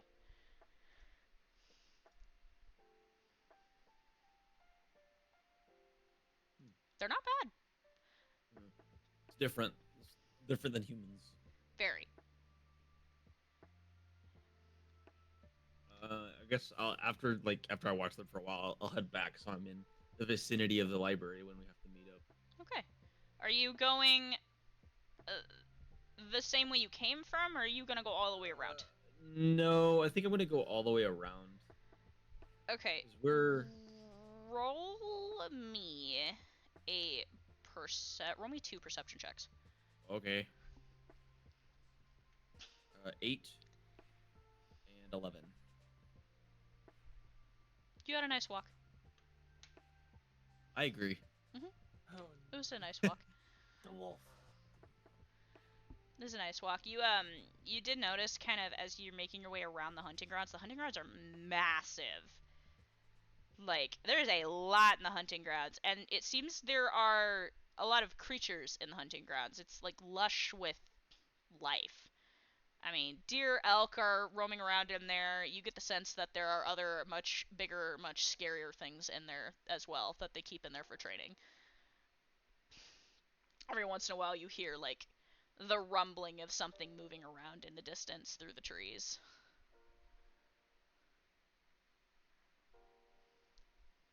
Okay. You also notice that this place is completely surrounded on all sides but the gatehouse side by water. I mean, this lake is massive, and it looks deep.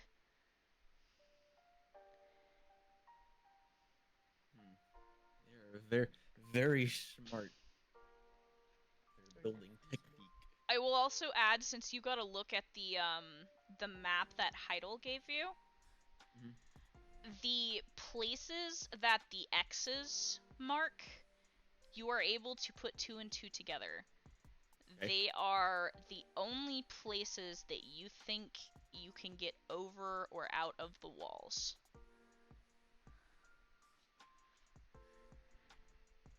To get out of the town. To get out of House Volkov's castle area. Okay. Are one of those X's on the way back? Or did we have that like on a map somewhere? I know we mentioned. I didn't mark it. One of the X's is up by the laboratory where the water comes in from the lake. The other one is down by the Hall of Celebration. Which is off limits, right? No. Yeah, I guess it would be, huh? Is the Hall of Celebration off limits right now? Yeah, so you get the sense from everything you notice that the dining hall, the ballroom, and the Hall of Celebration are where the actual banquet is happening tonight. Okay, yeah, then I'll just keep heading back. Okay. You start making your way back? We're actually, on the way back to the guest rooms, I'm gonna go to the I Don't Know Man room. Don't do this to me. I want to see what's in there. I don't know what's in there either. It's a bunch of missing textures. Yeah, it's just like you open the door and there's just not a room. Just the wallpaper's black and it's checking. It's just like boxed out. It's just really strange. Like the proportions just look wrong to you. I don't. Oh my god. Yeah, I left Liam to label all of the fucking. I like that. That's a good one. Yeah, I'll just head back. Okay. So yeah, you start making your way back. I have to go to the bathroom really quick, so I will be right back. Sorry. You can chit chat amongst yourselves if you like.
Number 15. Whopper, Whopper, Whopper, Whopper, Junior, Double, Triple, Whopper.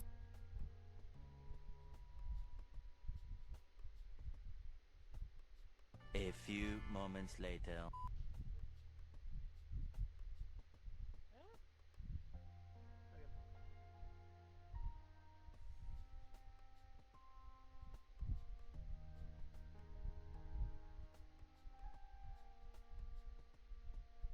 Oh wait, no, I need to. It's the phone price. How about it?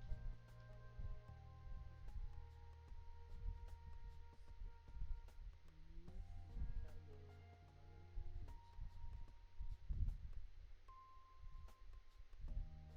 hello, mother goose. Why? No, I'm not petty this, bitch. What the fuck, Richard? I hate drawing circles. Circles are created by existing.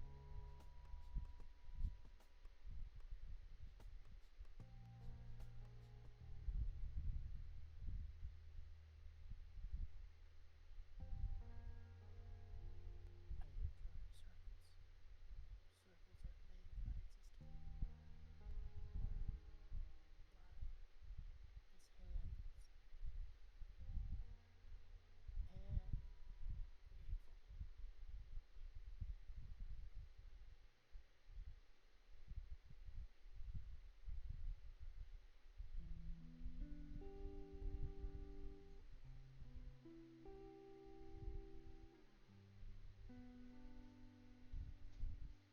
His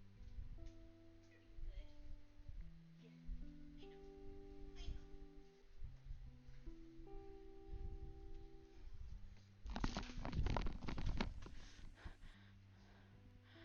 Sorry about that. Hello. I have returned. Welcome back. Thank you. Okay, let's see. Dylan said he would be back, by the way. He had something come up. He's gonna be gone for a few. Okay. Yeah. So, it is between Solon and Brian and Driftwood on what you guys want to do for a little bit. Yeah, I think I annoyed someone with my rambling because he deafened. Oh. I didn't think anyone was here, so I was just talking to myself. What did you do to him? I don't think I did anything. I was just talking about how drawing hands are the pain of my existence. So, God. There's a lot of soundboard things going on. oh Ah. god, you were here for that too. Fuck. Oh, God. What the dog doing? Oh my God. But yeah, so... Jesus Christ.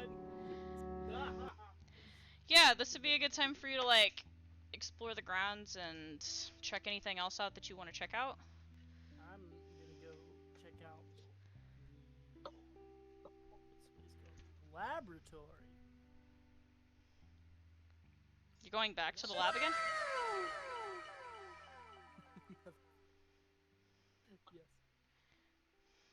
Uh, Why not? Between the laboratory and the servants' quarters, there's that little river area with a hole in the wall leading to the ocean.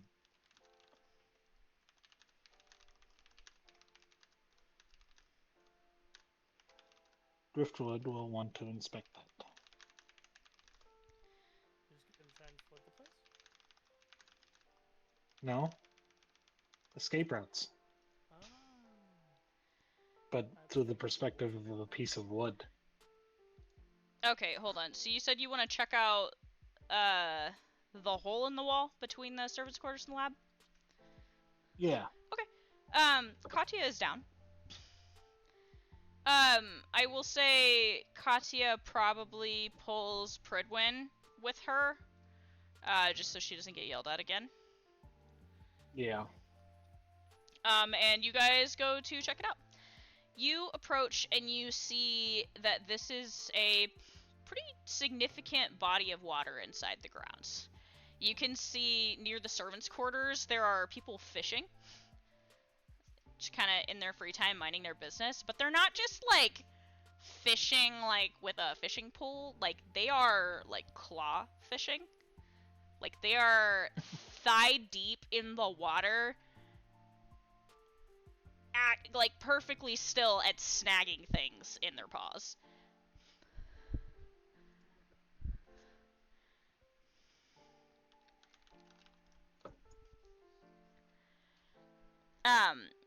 Yeah, so it's like I said, it's a pretty nice body of water. And you also notice it's not so much a hole in the wall like on the drawing that Heidel gave you, as it is there's a bridge that connects the ramparts kind of together, like the parapet and the rest of the wall. And then there's a grating that appears to be raised or lowered initially, like if you were gonna let boats in and out, but you don't see any boats in the lake. So you think the wolves may have kind of ignored that for the most part. Either that, or if there were boats, they don't appear to be there.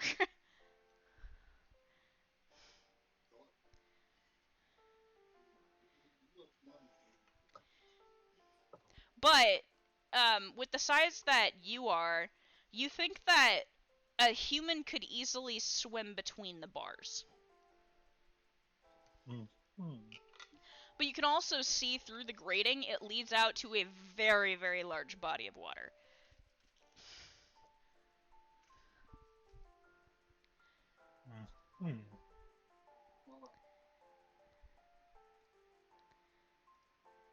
What do you think?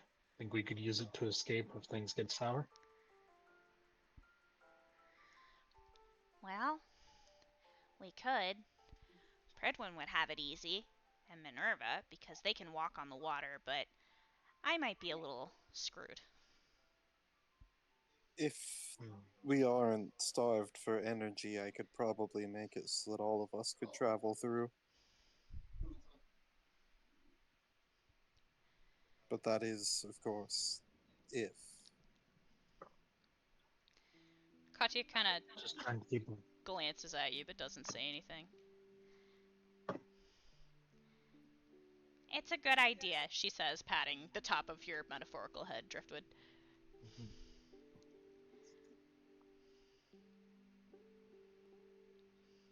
Katya, go ahead. Never mind. I can't think of it at the moment. I'm back. Welcome back. Katya kind of is looking at the water, and then Pridwin, make a dexterity check. Dexterity?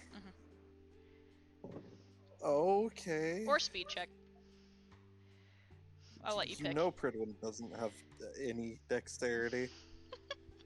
Or any speed. Here, okay, I'll let you roll strength if you want. Oh. Is that better? I mean, I'm fine with doing speed. I don't know what the roll's for. Hang on. That was a 16 plus his speed, 17.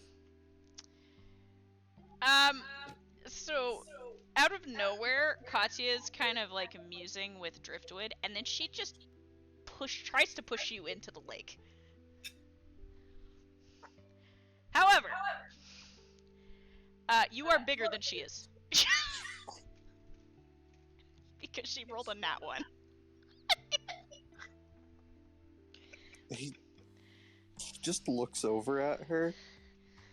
She is trying to look busy. She is crouched down, looking at pebbles on the ground. Driftwood is trying to draw in the sand with smoke. He's got like the mage hand smoke doing the little. Do you want me to go into the water? Did you say something? She says without looking at you.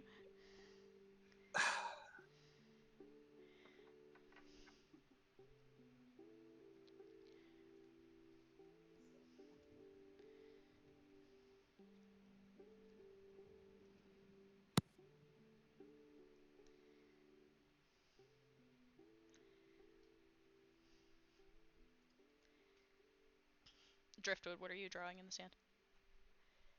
Oh, literally just circles, trying to look idle and Nice. bored. You are doing a very good job of looking busy. So wait a second, mage hand, right? That shit's broken if you think about it. Because if we're going by the regular rules, you can spawn it anywhere. You don't have to see anywhere. Spawn it inside of something, and literally squish their heart. Yeah, he's Line of not a sight is literal a mage thing. hand. Ah, damn, we do need line of sight.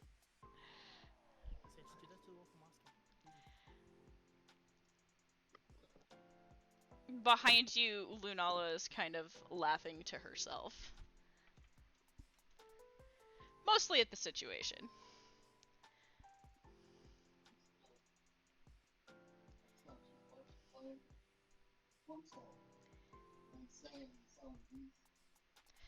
Solon, now that you're back, you are kind of meandering along the wall. Is there anything else you wanted to do getting back into the castle? Not really. I'm just kind of observing, people watching, basically. Kind of noting each and every plan that I can try to, I guess, put a label to. See who's there. As far as people watching goes, roll me a perception check.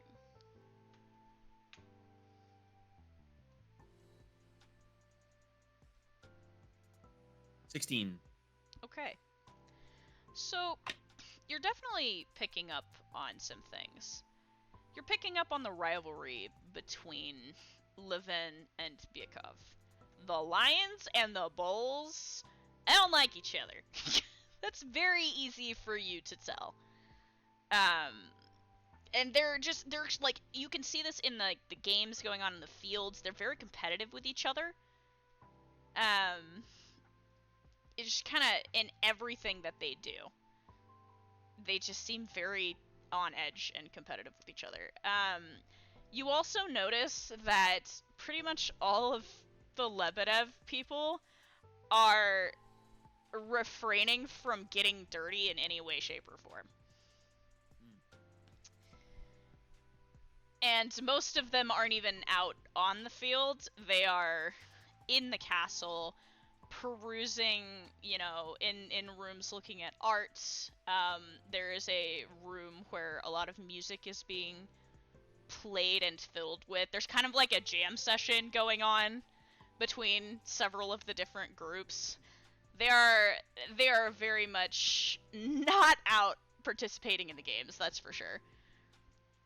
And you notice that, unsurprisingly, the biggest population of people there are from House Volkov, which, it's their home. I don't know why that would be surprising. Shocker. The other thing that you notice is you have not seen a single person from Medvedev.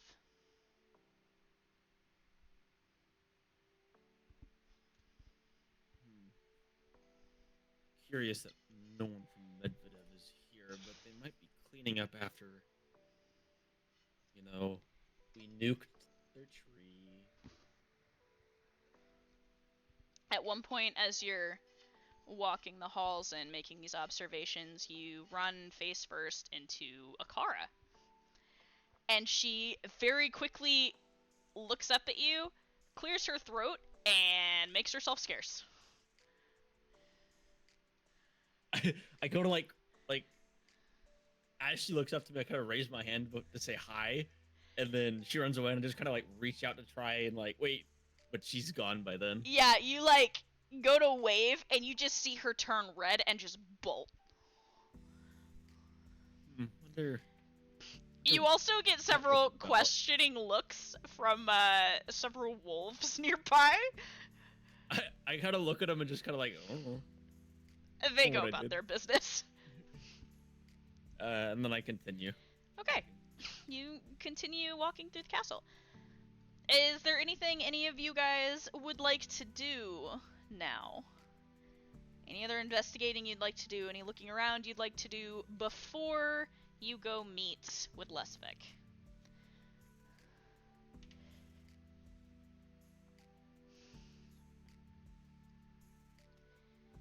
No investigating that I can think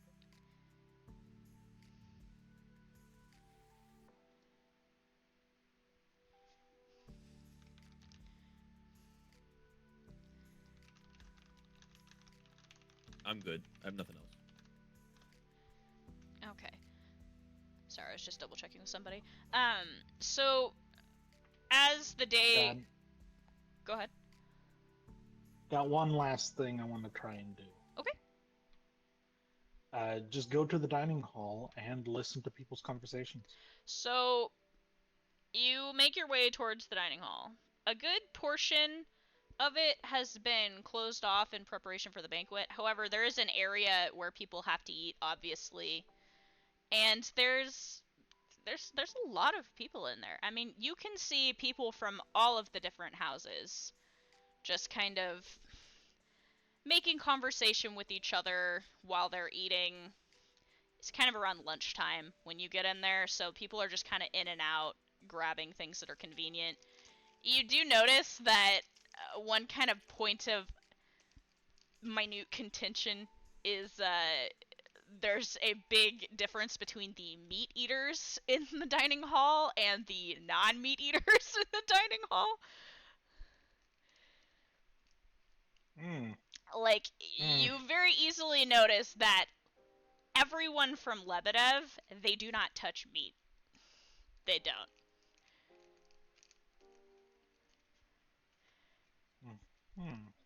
Kozlov is the same way.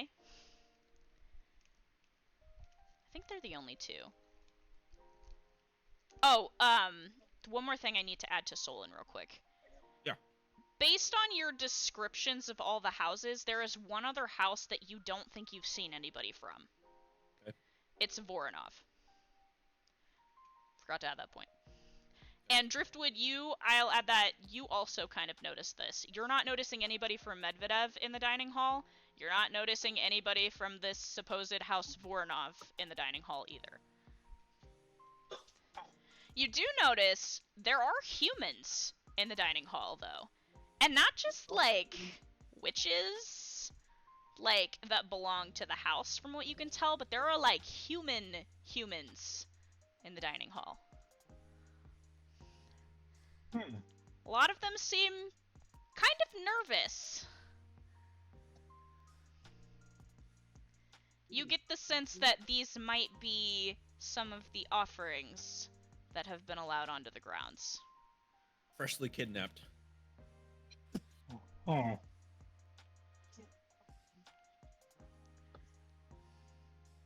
I'm imagining you're making all these observations while Katya is, like, devouring something, like a whole fucking fish or something. Yeah. Every once in a while, you're like, gonna... and Katya, like, looks at you, kind of looks around, and goes back to her fish. He's gonna just stay there and listen as much as possible.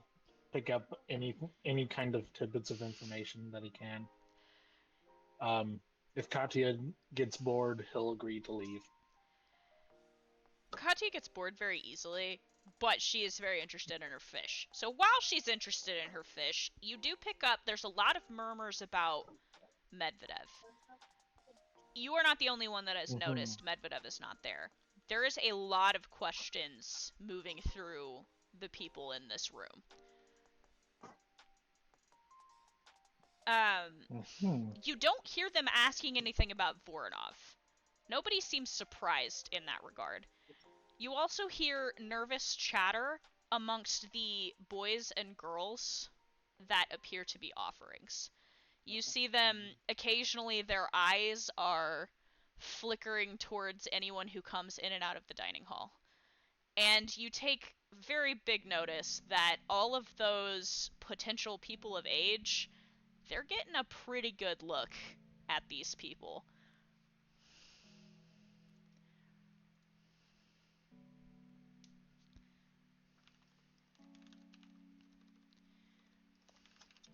I'm sorry, I was distracted there. I had something else happen. You're okay.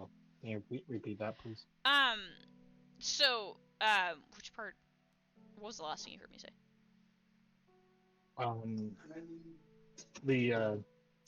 You were saying something about the different couples. Oh yeah, the offerings. boys and So the girls. offerings are like really nervous watching everybody, and the people of age are doing their best to get a good look at the offerings, which is not really that surprising to you. You haven't seen anybody approach the offerings yet, but yeah, they're all trying to get a good look at them.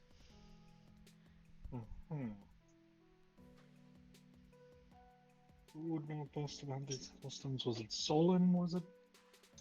Would he know if there's a restriction on interacting with offerings before the event?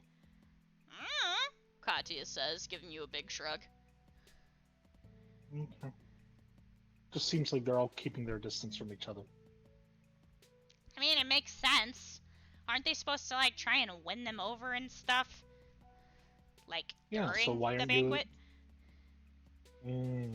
So then maybe there is a rule. Maybe it's like a build-up or something. I don't know. Oh, there's a lot of angst and tension here. Couldn't be me, She says, and finishes her plate of fish.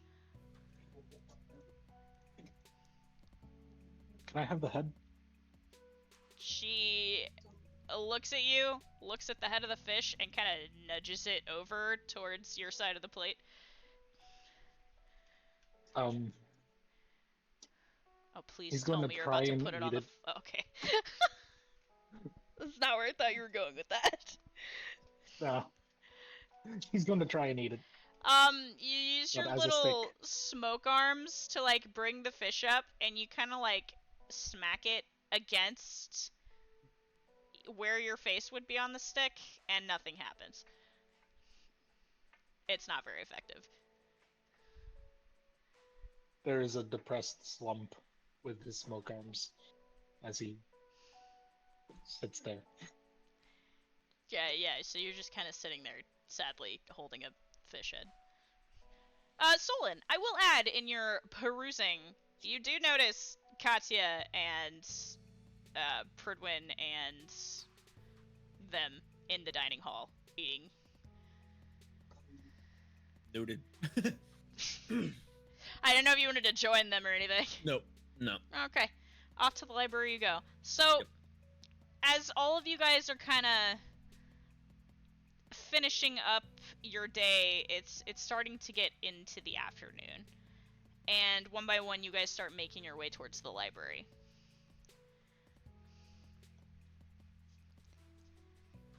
And finally, the last of you gather. You kind of all are standing, sitting, leaning out on the balcony, following Solon's lead. Everybody waiting for something.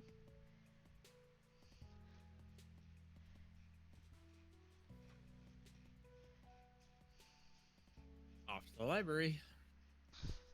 Lesevik, your group has gathered. All of them kind of looking to Solon to let him take the lead on this.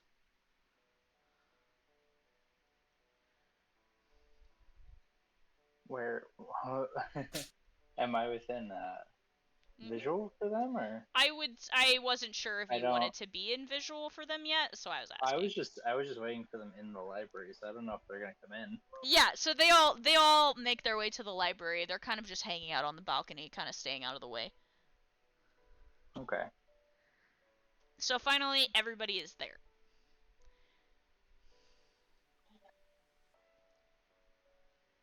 Um,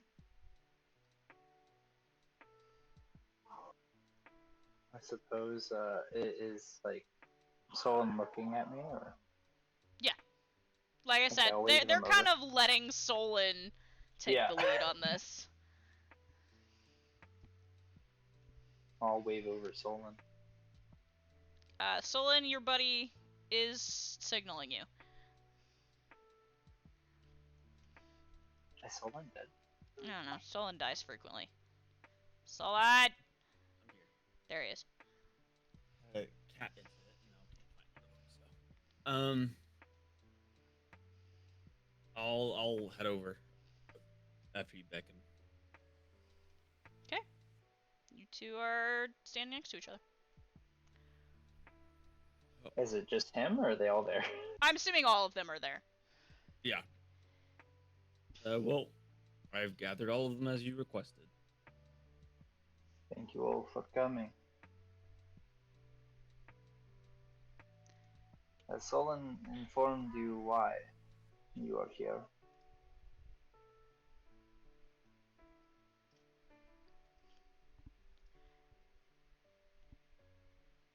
Hello. I'm not gonna take the lead on this, so you guys are gonna have to talk. I've told them some. As far as I'm remembering, it was you have information that we want in exchange for information that we don't have. Hmm. Is that so? That's just what I remember, but I do have a poor memory, so it could be incorrect. I made such an offer to Solon. I see he has shared this offer with you all. I see then, Solon, that you wish for them to aid you in my previous request.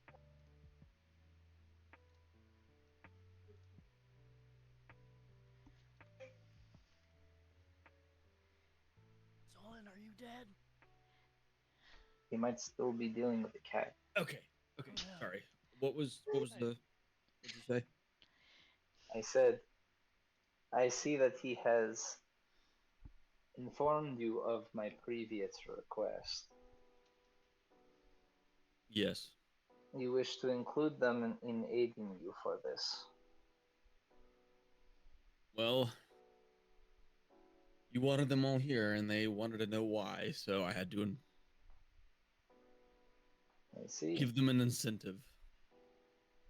Do you all agree with the premise of what was offered to Solon?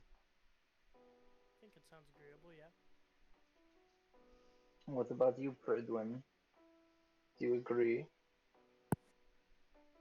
As I said, I didn't want any dealings with you, but if the others did.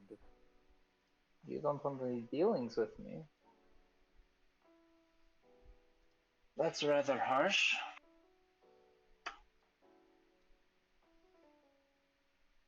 Can I Yeah. trust that you will deliver if you are the one to discover the information? Well, I see no reason why I shouldn't. Well, I will choose to trust you, Britwin. I see my earlier gift was not enough. So, I will include you all in the terms I laid out for Solon.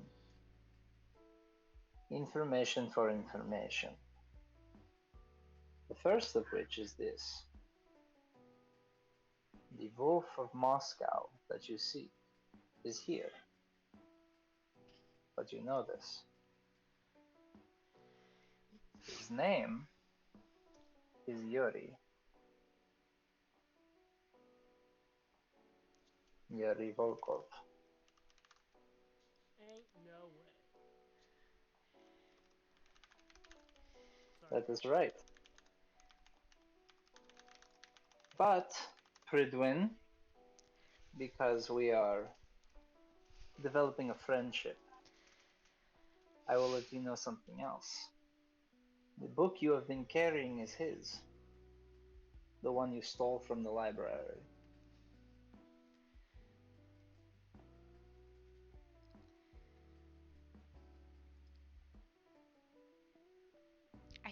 Apollyon has that book now, but Is it the Tally one? yeah. Yeah, Apollyon has it. But He said it more generally, not directed. yeah, it's fair. Oh, okay.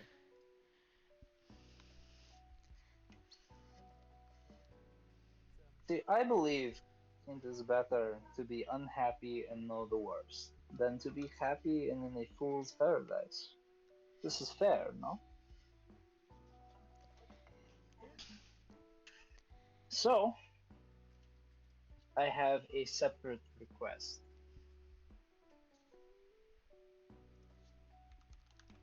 It has to do with my first request, or at least make it easier for you. And that is, I will tell you where you need to go to find the information you seek about the plague. If you know where the information is, why don't you have it? I cannot go there. Where is it? Let me finish my terms first. Yeah. Hold on.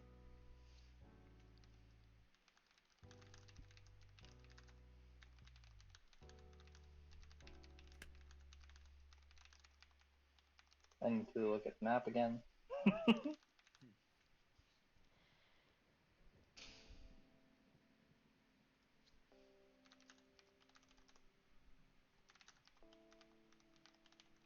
Okay.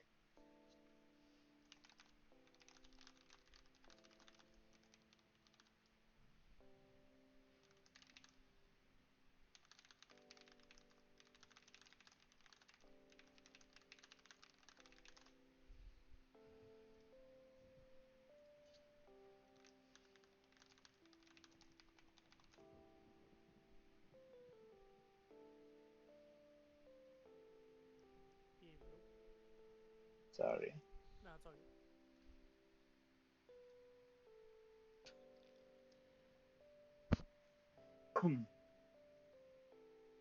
The location that I seek, I'm sorry, the location I wish to learn of is the headquarters for the Akonaki? Is that it? The Kotniki? Akotniki. Oh, Nothing is phonetic. Yeah, Russian's hard. Akotniki.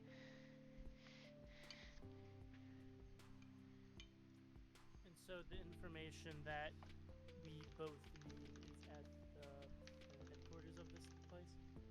Yeah, in the Embrace. No. I want to know where the Akotniki are. Oh, you want it? Oh.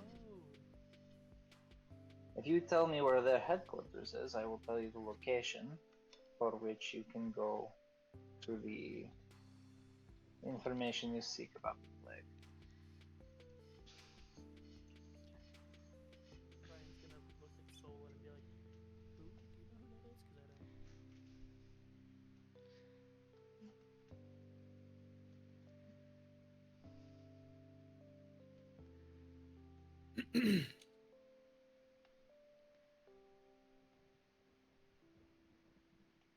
That's a big ask. No, it isn't. I've already given you all much. You've given me nothing. I'm only making investment in you. He does have a point, Liam says from the side. We also don't know exactly where their headquarters is. I mean, Mm. we kind of do. Liam says under his breath.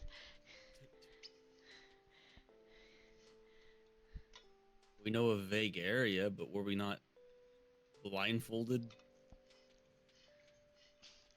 into the Blindfolded area? is a harsh term, but We were effectively teleported there. We Yeah. can't really get a idea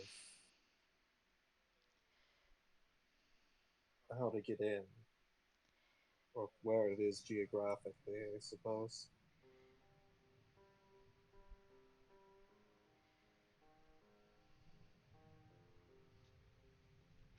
Civic, do you need to know like the exact location or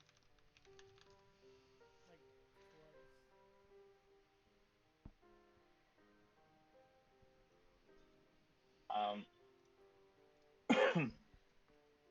trying to find out something. Okay, Lesovic is going to wave you along to follow him. Come with me. He's going to walk you over to a portion of the room where he pulls out a book from one of the shelves. It is some sort of Russian history book. He opens it up and it has a large spread of a map in the area. He says, "Just point to your best assumption where this is."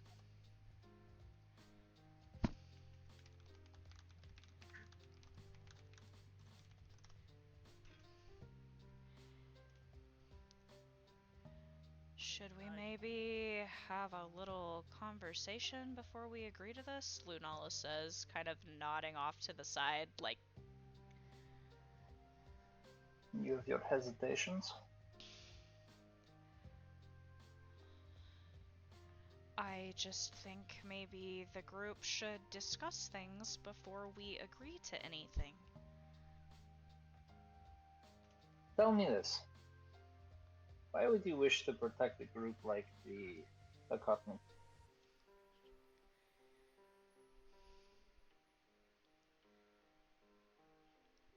They're not Tell me. all violent.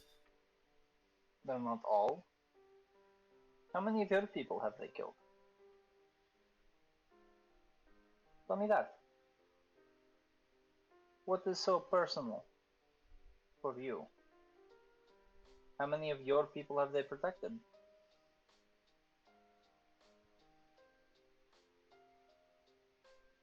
You are strangers here in a strange land where there is strange conflicts, and yet you decide to take sides of which you know nothing about.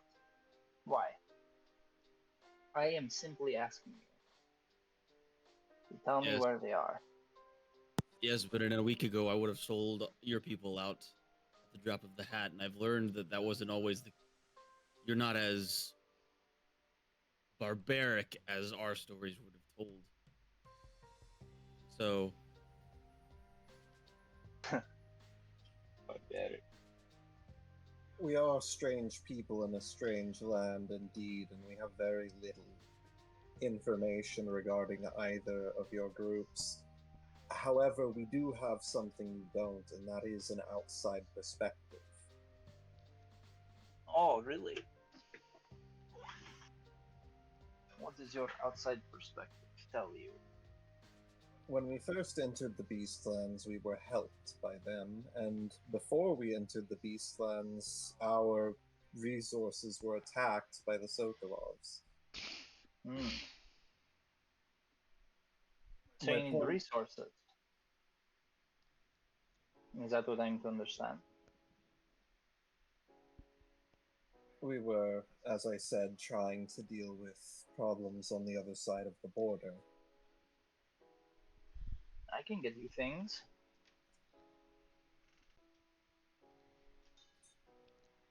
What, What you do you mean need? like you people things? Like hear things? No. How do you think I get so many things from outside? I have my own people set up. You tell me what you need, I'll get it to you. Like what exactly? Liam asks. You need rations, you need weapons. You need something like this. I pull a weapon out, a gun from my coat. This is news to all of you, because as far as you can tell, the Beastlands are stuck in, like, the medieval times. But he is holding a 9mm. That would make Soma very proud. I'm glad you clarified that, because I had an image of a flintlock in my head. Yeah. No. That's what I was thinking. I was like, is this man holding a blunderbuss? What the fuck? No, this man just pulled out, like, a Glock. What is that? Chance, do you That's supposed to be Smuggling a scary thing? border. You are familiar with these, yes? They are very popular. Is that like a deadly weapon or something? Yes, it's a Slightly. well. To some creatures, it is deadly. Yes, primarily to your kind. He puts it back into his jacket.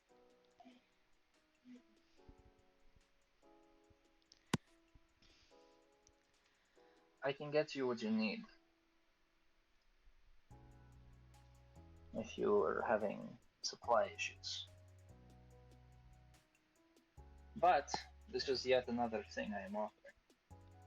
Supplies aren't a concern at the current moment. My point was we were attacked initially by members of the Sokolovs, and yet now we are working with them. We were assisted originally by individuals within the Akotniki, and yet we are no longer aiding them. Looking at it objectively, the only person we owe anything to is Iskra, whose fate we still don't know. Who is this Iskra? Someone who helped us get to the forum. Okay. What do you owe them?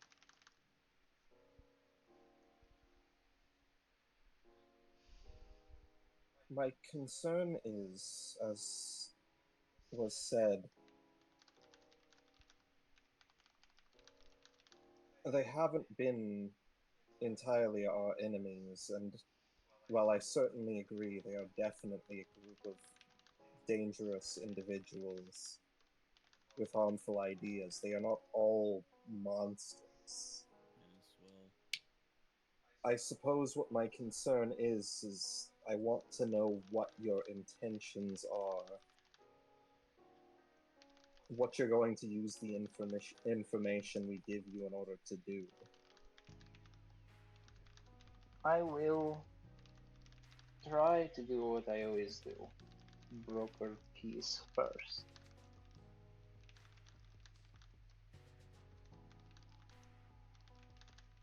Other than that, what do you do when your people are being killed by an enemy? But I may have information about the girl you are speaking of.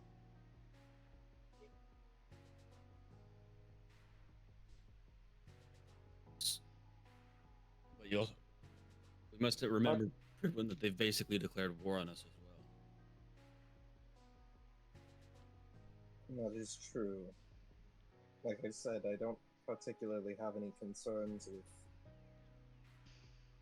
helping them or siding with them, but at the same time, it doesn't feel right sentencing a bunch of innocent people to what may be their deaths. Tell me this. Do I seem like the murdering type to you? No, but Yeah. information is also powerful. Yes, information. Information can lead to people dying when in the wrong hands, but it is our business to ensure the right hands control information. So, as I have shown you many times with my gestures of goodwill, I am trying to be your friend. Monsters that are here would not give you such an offer. If anyone of the House Volkov even knew that you knew where the Akotniki were held, they would kill you one by one until you broke. Given the fact that you know who their leader is now, maybe that lends some word to my offer.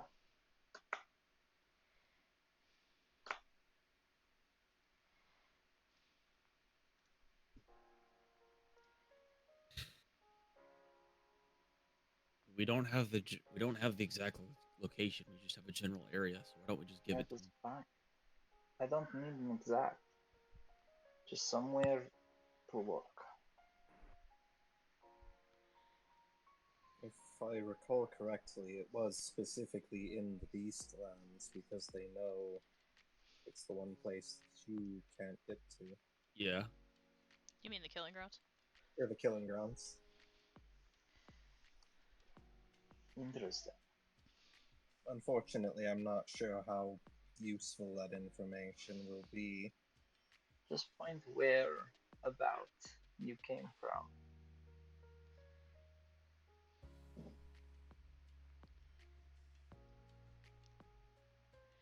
The Killing Grounds is a large place.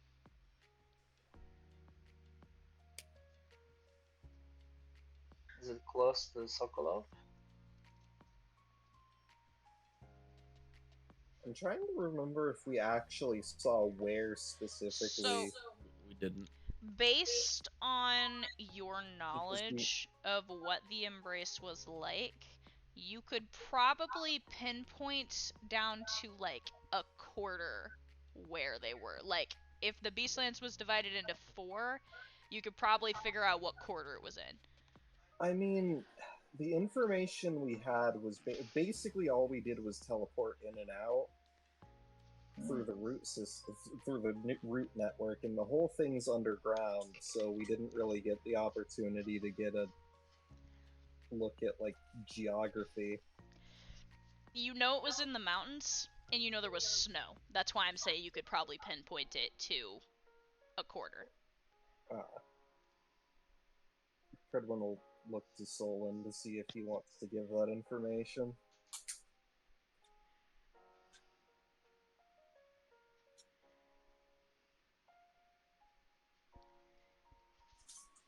What do you think? We just give it to him? I don't like them at all. But like I said, Here into play, then But if this information is valuable to us curing them, it might not matter.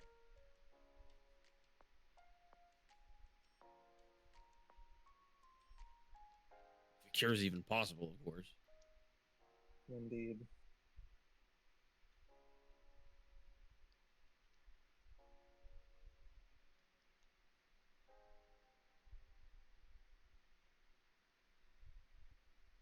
I don't know. Like I said, this is up to you.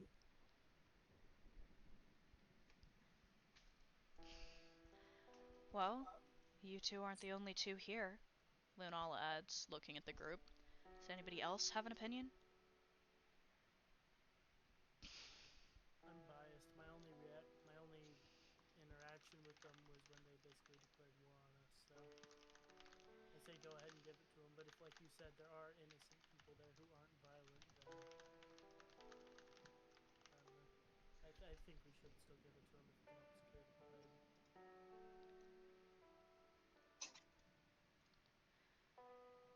Well, that's one Get what for. we want out of them, and then we go.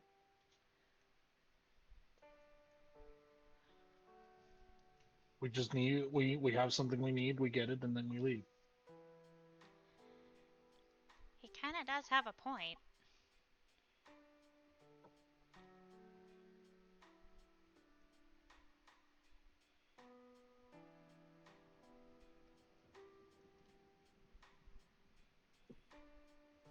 So I guess the majority is give the information then.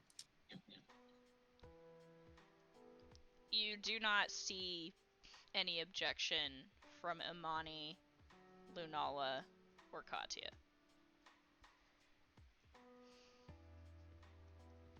As far as we can discern, their headquarters is located somewhere in the far western quarter of the Killing Grounds. Far western corner. Thank you. As for the information you seek, you will find your answers here. Points to a spot on the map labeled the Bouillon.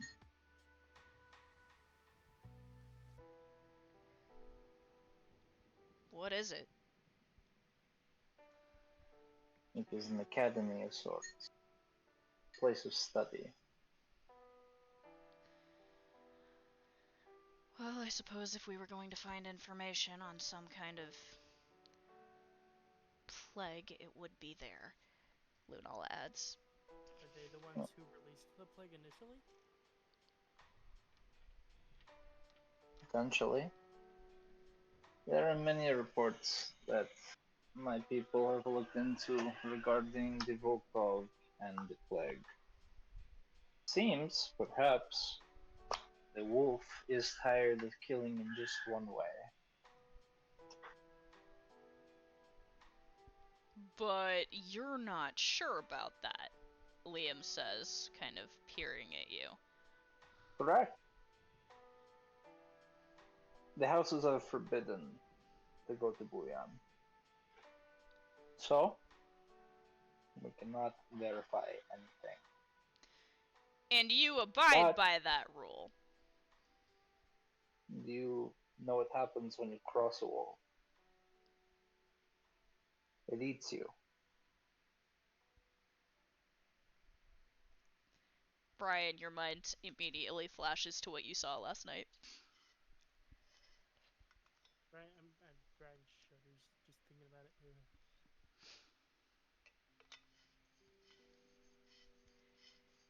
Sorry, this is a damn wolf again. He'll be too soon. It was very quiet. You are very quiet. Oh, I am? Mhm. Oh, God.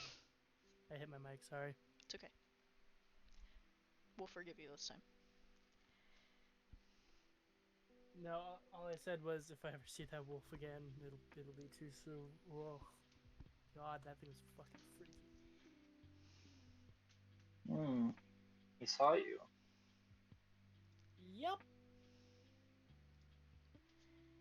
Brian's gonna Curious. say to Amani in their inner link, should I be giving this information to him?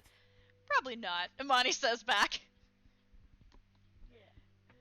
He let you live, did he? I mean, I'm standing here. I clearly got away. Hmm. What do you know about him? Well, no. Other than his name is Yuri Volkov. Be careful what you say. There are ears that can listen. Try not to invoke them. Describe who he was with. I'd like more information on her if you have it. Me? Yes. He was with. You, Go ahead. you were the one that was there. You have to describe her. Okay, well, fair enough. He was with a woman who appeared to be wearing a full suit of plate armor with a red cloak, and she had white hair. They appeared to be arguing about a walled off section of land that people got into, and we're assuming that means like the laboratory, that whole thing that went down there.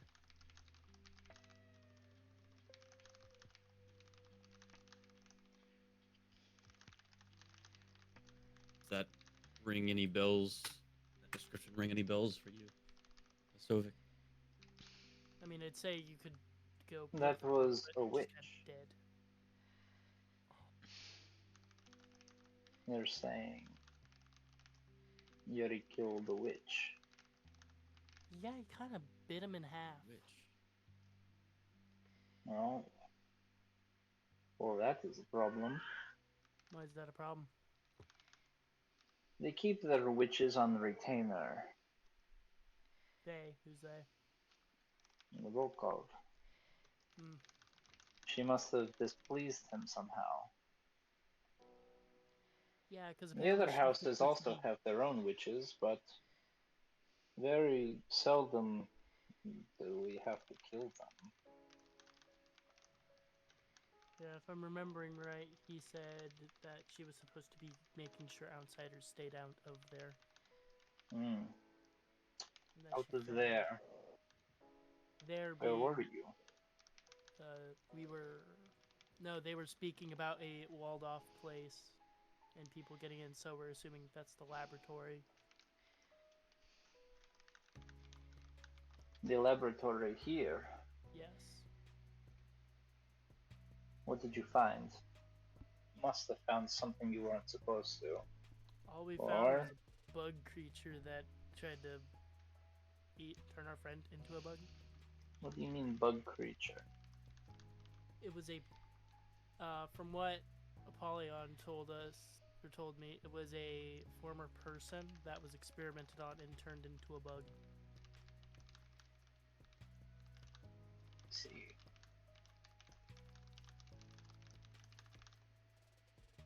I have heard rumors that the plague was carried from bugs by some of my outside sources, but nothing has been verified yet. This does lend weight to that. I mean, it was just the one bug. It's not like there was multiple of them. It's just the one. What, you mean like the Hmm. you mean like the dead bugs in all the terrariums, Brian? Katya gives you a look. I mean, I was meaning the big one that kind of knocked you over the head. You don't start with the big ones. This is She true, has- little one. I like you. What did you say your name was? Katya. It's a good name, Katya. She smiles to herself.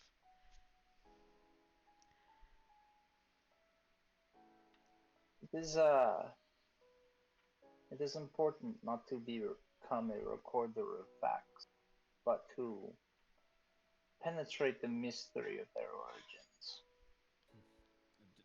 Did this witch have a name by chance? Did that one? Hmm. I Let me didn't think. hear What the wolf was call the witch any names, so.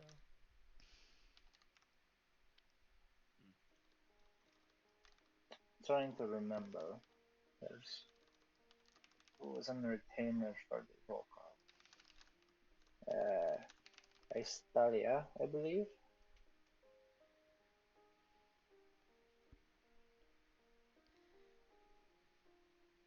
Yes, I think it was Aistalia.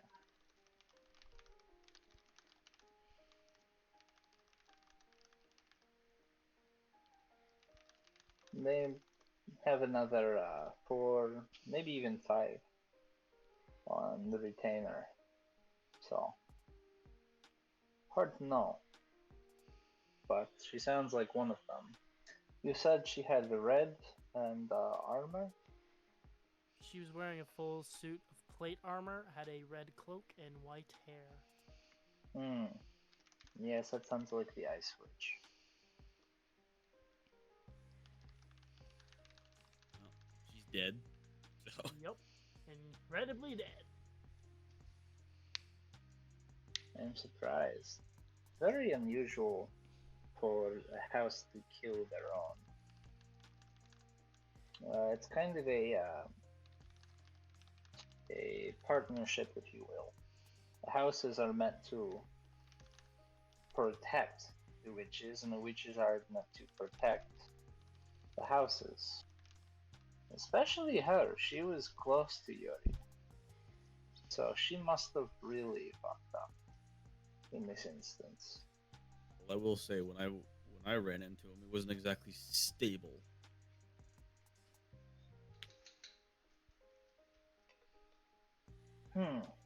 Well, thank you for this. He reaches into his other side of his coat and pulls out a small flip phone, hands it to you. My number is on speed dial. If you need my aid, simply call. Otherwise, let no one know you have this phone. Will do.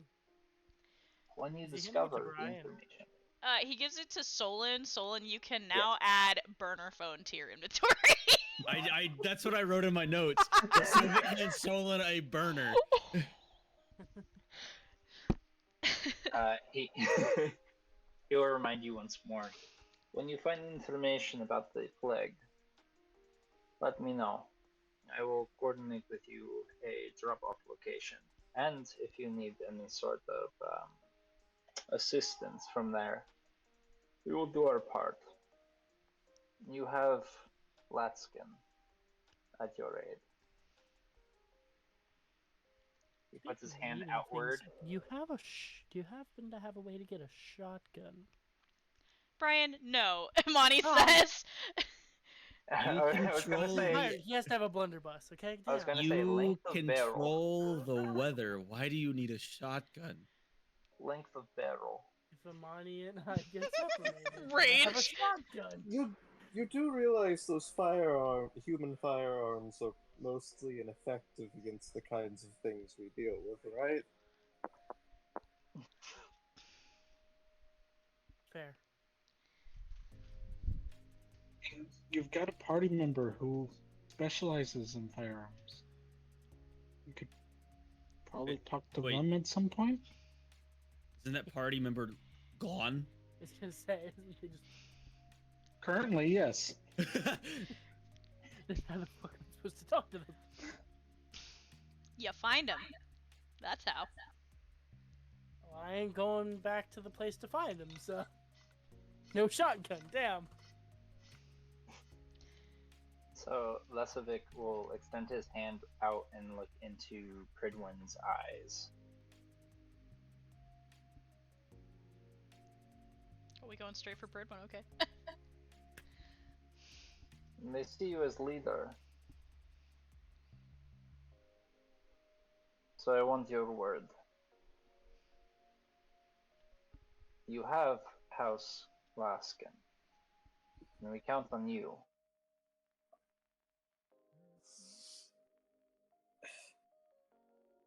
Having two houses on our side is very valuable. I'm aware. I am not their leader, but I do not break my oaths.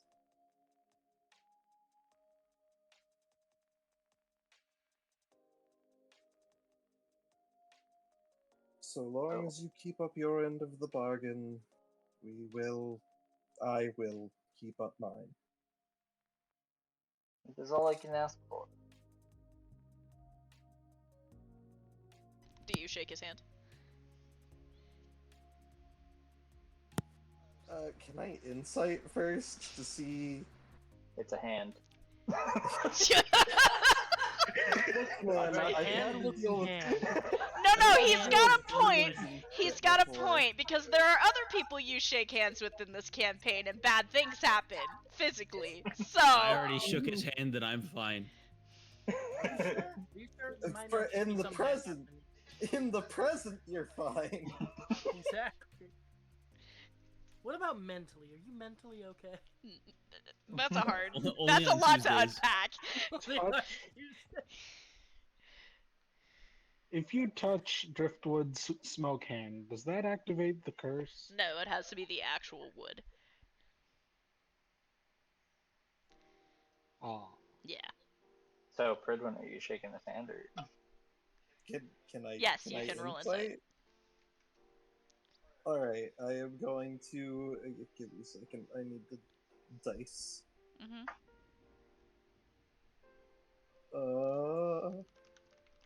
Is there a stat for insight? No.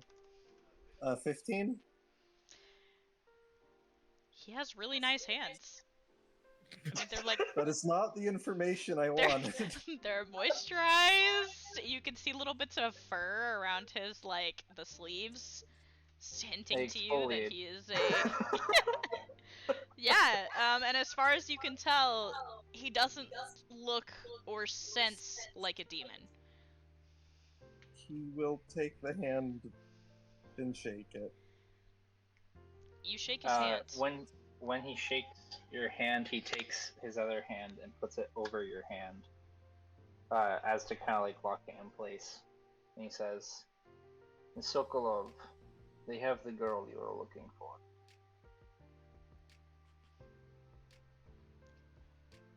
Solid. Those directed at you. So So she's alive. Hopefully. I tell you this, and I tell you one other thing. I do not know where you will be seated tonight, but I do know one thing. Do not sit near the Laskin. Oh no, I'm sorry, not the Laskin, the Live-in. Levin. Do not sit near the Levin. Us as a party or myself? All of you. Okay. Your argument tonight will be relevant.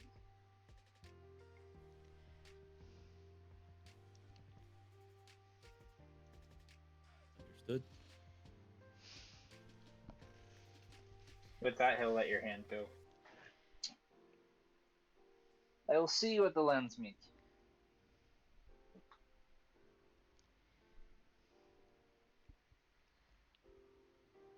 And you guys are left as a group. Are there some things you want to talk about? You did just get some interesting information.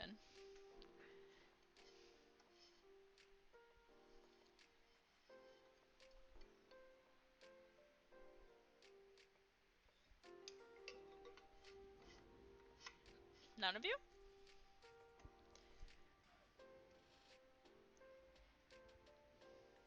They're far Probably too not. busy thinking about my hand. Yeah, I am too.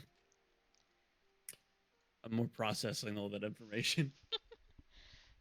I think it would be very wise for you guys to DM to players, sit down and discuss everything you know and make a game plan for the lands meet. I'm just telling you this once. So,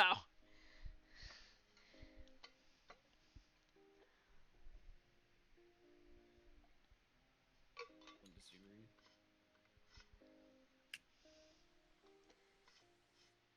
you all are essentially alone on the balcony.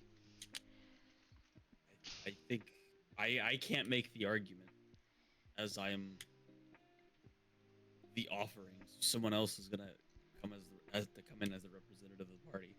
Alright, I'm back. What's up? Oh, were we not all going in?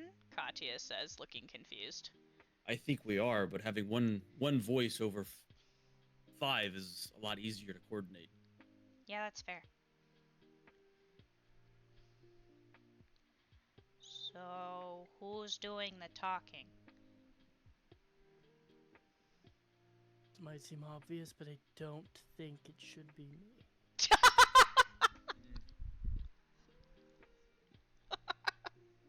Don't think I'm the best person for that. Cause I ain't the one, okay?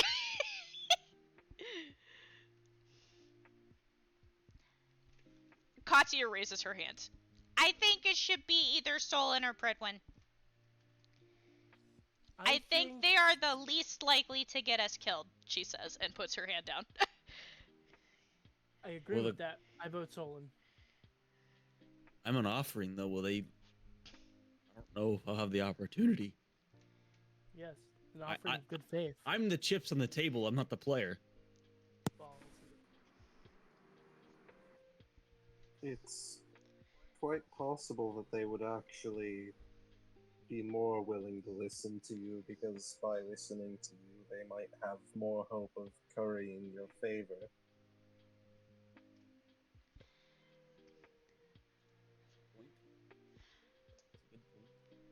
But wait a minute. Didn't they say that the lands meet is between the representatives of the houses, not the potential youths? I don't think that that's going to matter in this instance.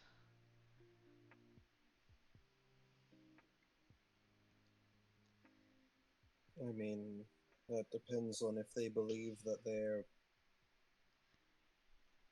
that his opinion of their house would affect their opinion of the potential pair they would be making. I suppose that's a fair point, but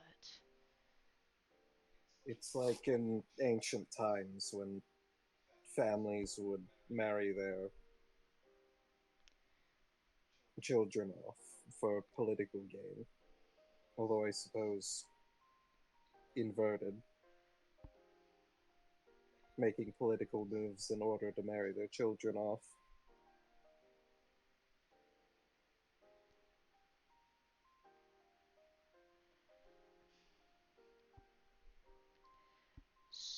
If I'm So, speaking, what are we saying? Well, maybe we should just lay all the facts out. what do we know? We know the Well, if king's we're- still alive.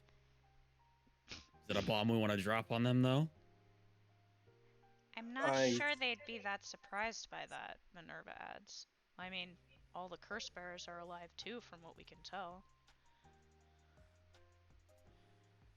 I don't think that would be the biggest problem. I think the biggest one is, as Sokolov suggested, by saying what we know, we place a target on our backs. If we tell them that these curse bearers are going to have to die to make things better, well, not only will we be giving information that can cause serious turmoil, they might consider us a threat.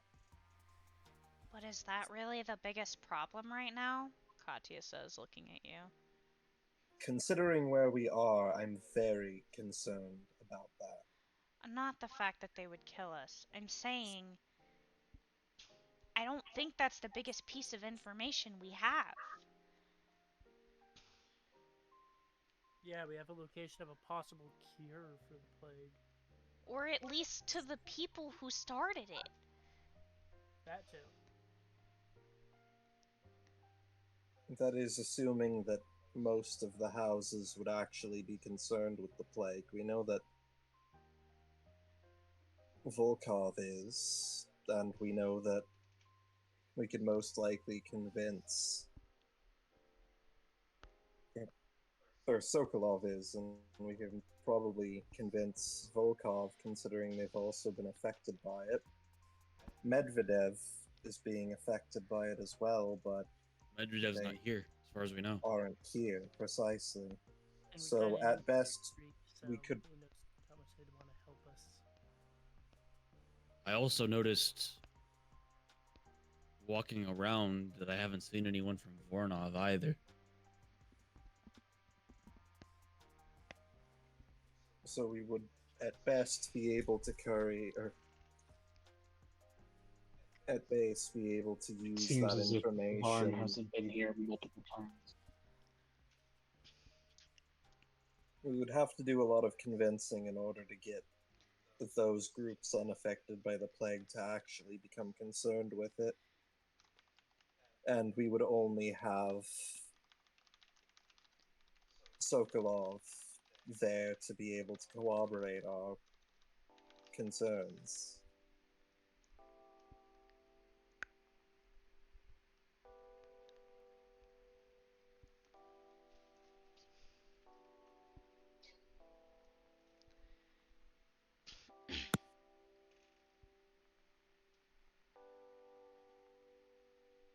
And frankly, I don't think at this point that. I mean, what are we even hoping to gain? To get the fuck out of Moscow. But they Also- wouldn't be able to help us with that. Yeah, true. Well, I mean, we'd be I mean- looking to gain getting the They plague. wouldn't. I think what we need to look at is the fact that Bouillon's off limits, right? And Well- who has it off limits? I believe that would be Volkov. Therefore, we need to win their favor somehow.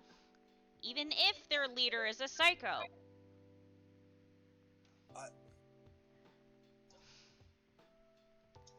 We need to get there, right? And telling them that we want to go there is better than just trying to sneak in. I mean, yeah, Definitely maybe. better for our health. Assuming that we are, we need to think this through. I'm not suggesting that it's the worst option, but if we tell them that we need to go there and they decide that they don't want to let us, they know we want to get in there, they're probably going to make sure that we aren't able to. As opposed to if we go without their knowing.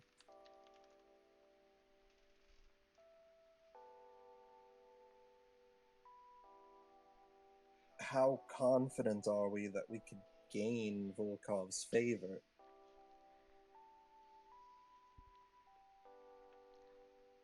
Okay, so devil's advocate then, what do you want to do here? Are you suggesting we have this information on Bouillon, we sneak out of here, we leave, we don't talk to anybody, and we sneak into Bouillon, which is off limits, and none of the houses have been able to infiltrate by themselves? It's the first time for everything. That is, again, another problem. We're kind of backed into a corner.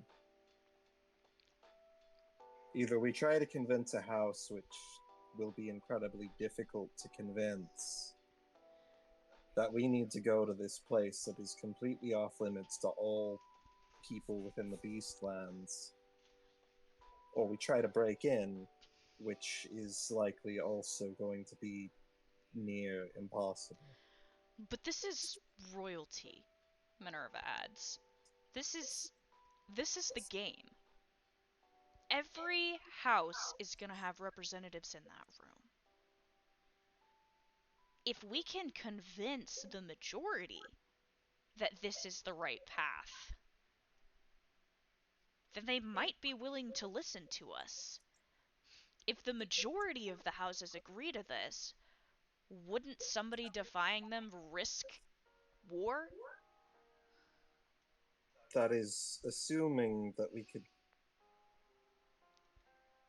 I suppose perhaps. Oh, the other thing is, we don't know anything about Volkov. We don't know how that kind of pressure would affect them. Would they be willing to go to war with multiple countries, or I don't think so, Lunala adds. I mean, have you looked at this place? They actually seem to be very reserved. And from what we've been hearing, they're kind of the ones that keep everybody from killing each other.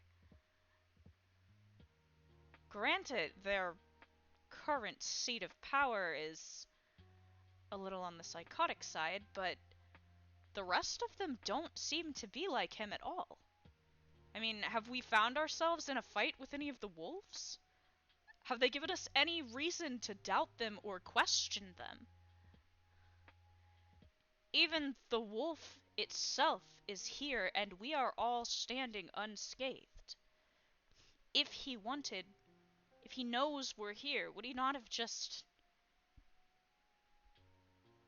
done what he was going to do? That's assuming he's not afraid of the other wolves. That's exactly what I mean. that, or he simply believes that we're no threat to him?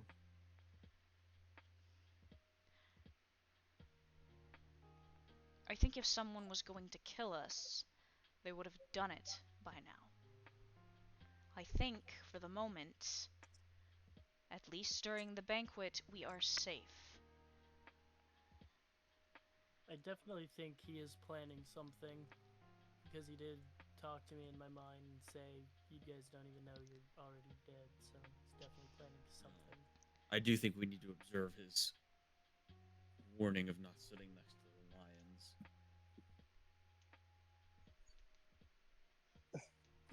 But I don't disagree. I think if someone were to make their move, they would have made it already. Solon, if you believe you could convince them to be able to pressure Volkov into letting us pass unabated, then that would probably be the best option. I just want to make sure that everyone's aware of the risks of announcing our intentions. Yeah, If I think things it's don't, our best option. very well.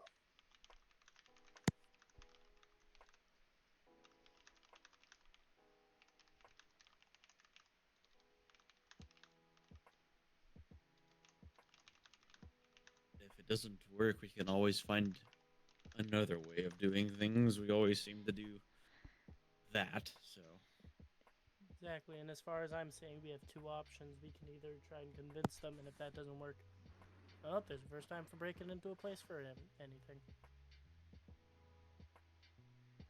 But my point stands, if they don't let us in and they know we're going to try to get in, we're just Why would making we things just harder immediately for tell them we're going ourselves. to Bouillon Academy, though? Why not just be like, hey, instead of just going directly to the point, just try and win their favor over so we can visit their country in general? That And then wouldn't, we could, I don't believe that would help. We need specifically to get into Bouillon, and as far as I'm aware, that's the only restricted area, or at least a very important restricted area. And even if we were able to convince them to give us access to everything else, we'd need specific express access in order to get through there.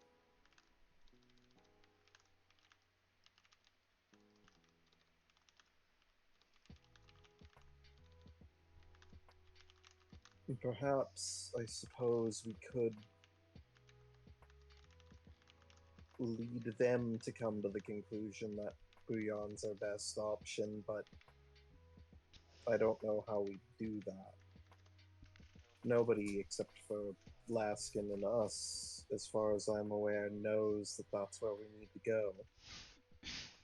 Or why we'd need to go there. And I sincerely doubt they'd reveal that information, considering it would not look great on them.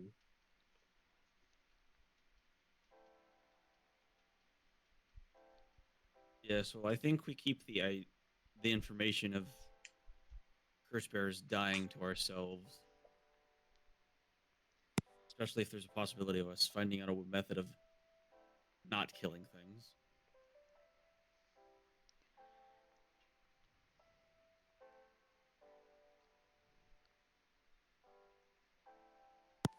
Well, from there, this cure would be for the disease, not the curse. The curse would still be a problem over here. But we know not everybody wants the curse cured either. But the consequences of the curse are still. I mean, are they really that big of a problem? Liam asks. I mean, some of these people seem to be doing just fine, he says, gesturing outward toward the library. You see, like yesterday, a lot of people unbothered, just going about their day, reading.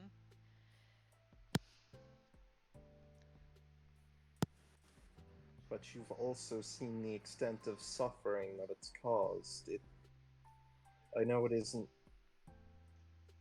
a pressing matter, but it still just doesn't sit right with me that we'd come in here and make promises of trying to fix it and then leave. I mean, we came in here and we got information. We got them their first lead they've had in thousands of years. That's more than they had. We can't fix every problem we come across. Well, although I agree, for our mission, the whole reason we came here was to stop it from spreading.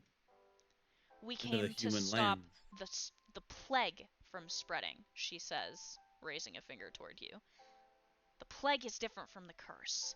The plague was manufactured. We figured that much out with this weird bug shit everywhere. Somebody created this.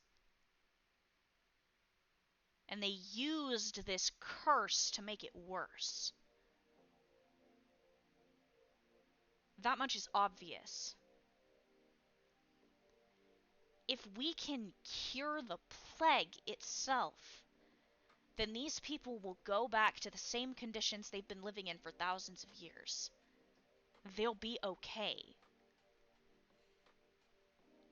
Our issue here isn't to fix this, Minerva says, gesturing to everything.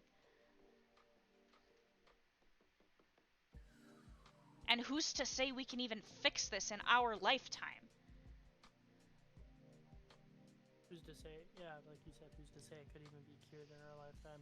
Who's to say that getting all these pieces together is actually gonna work?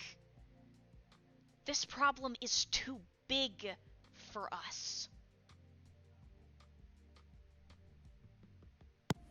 Maybe that's the case, but I still... Ever since we came in here, even if we've gotten information that's to some degree valuable, ever since we've come in here, we have caused nothing but trouble, and we have not... We are leaving this place far worse off than it was when we first entered, and that doesn't sit right with me. Are we? Pridwin seems genuinely upset by that statement. We just killed easily several thousand people, if not way more than that. In order to save countless more down the line. And that somehow makes it more acceptable? Yes.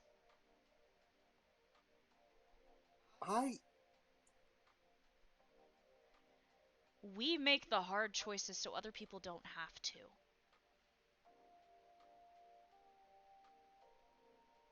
But when we make a mistake, we're supposed to set things right. That wasn't a mistake, Big Brother. That was a choice. We chose to cause harm now so that we could save them in the future. We stopped that infestation from taking over the Root Mother. And what? If we had left it, how many people do you think we would have lost instead?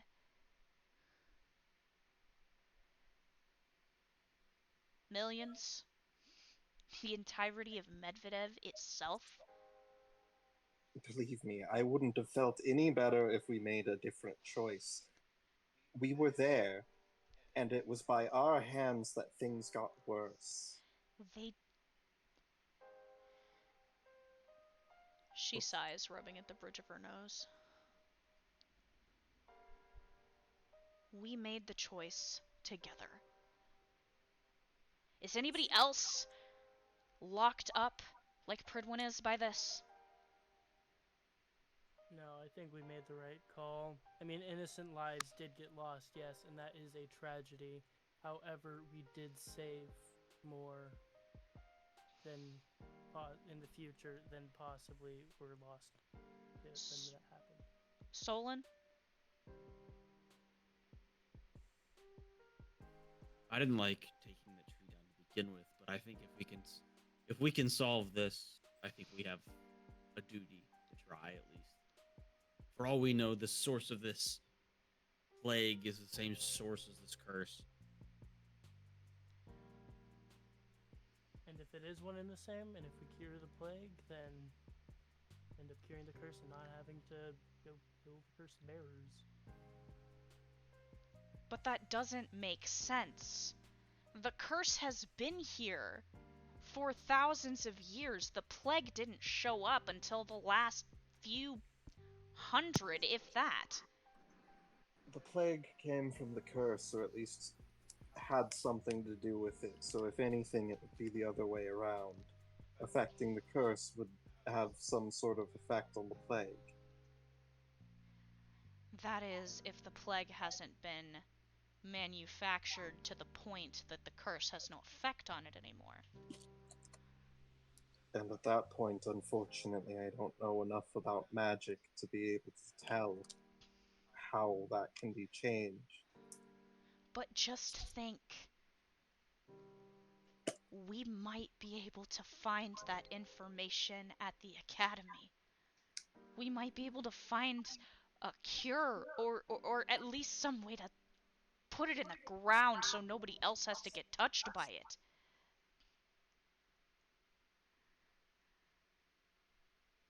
I'm not suggesting that going to Bouillon is a bad idea. I know it's our best possible next step, but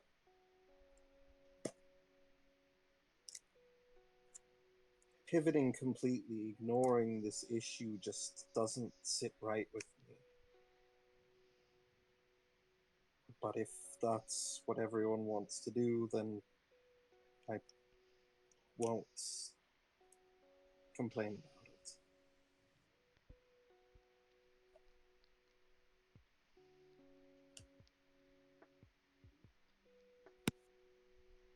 I think something else you have to consider, Amani adds, is how much worse the situation on the outside gets for every second we work here.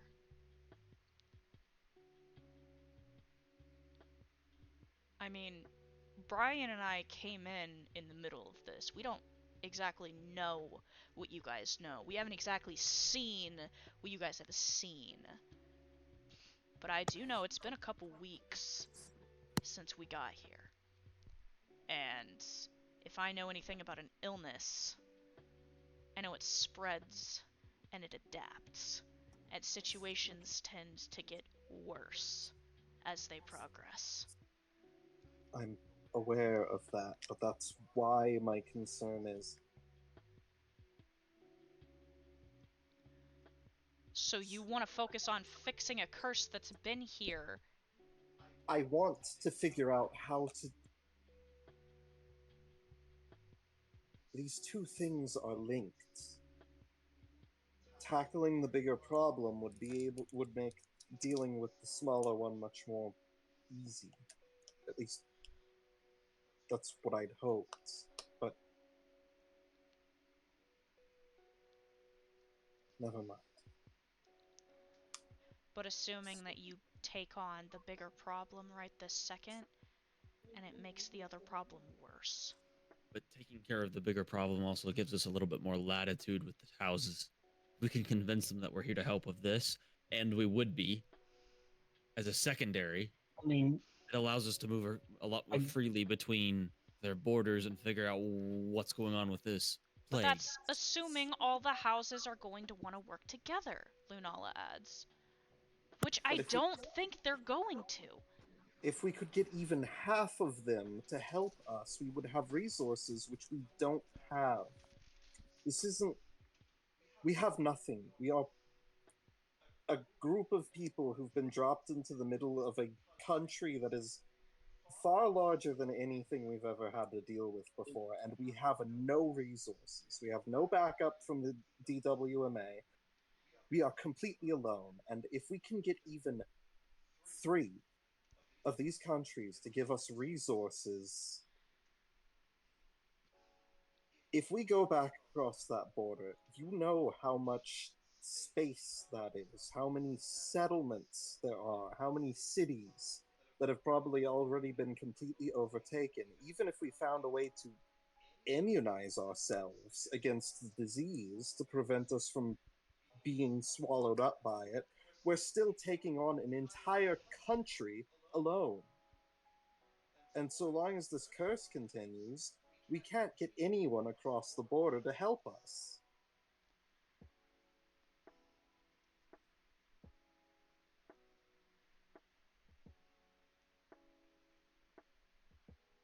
True. I think at the very least we need to get access to Bouillon Academy and access to the records.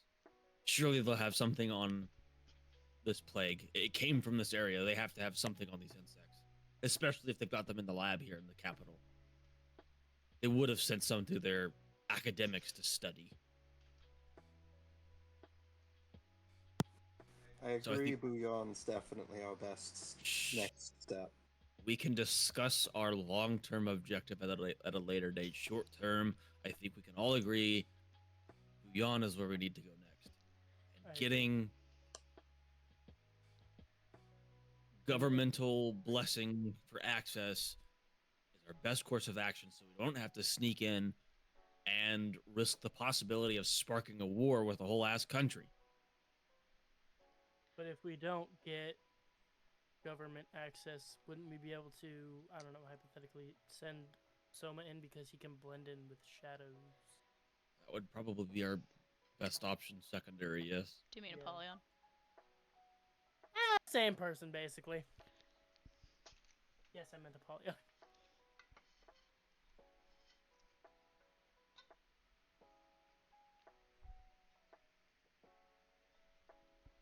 I definitely think that should be our secondary course of action, just in case we can't convince them to let us in. And it'd be better sending one of us than all of us and risking, because that'd be more risky. Then I suppose our only final concern is making sure we don't anger any of the groups enough to make them want to kill us when we try to leave the castle gates. Yeah, there is always that.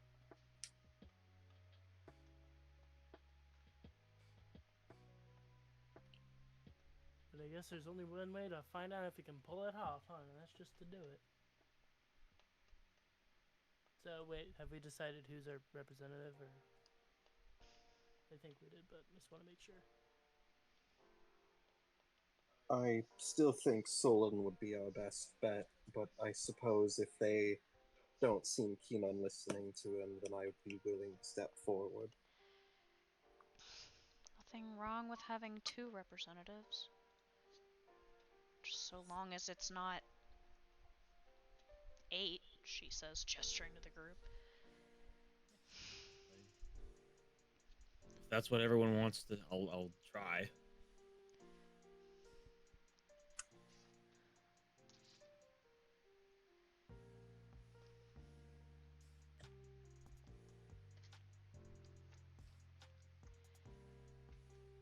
I'll do my best to assist, but my mind isn't exactly in the space for politics.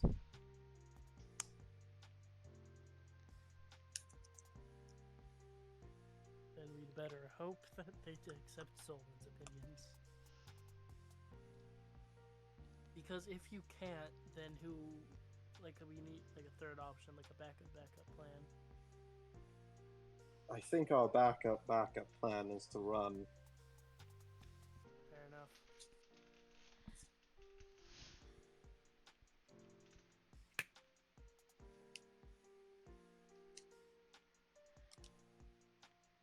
So, are we settled then? I think so. I believe we have everything settled. Is there anything else anybody would like to say or do? I mean, just in case this all goes to shit tonight. If everything goes to shit, then man, those guys are gonna have a shitty night. I'm not talking about the wolves. Do I'm we talking have about everyone. We're all gonna have a shitty night. Do we have an agreement on an escape plan? Didn't we Meet at the agree on- lake. Alright. If we get separated, we all meet up at the lake.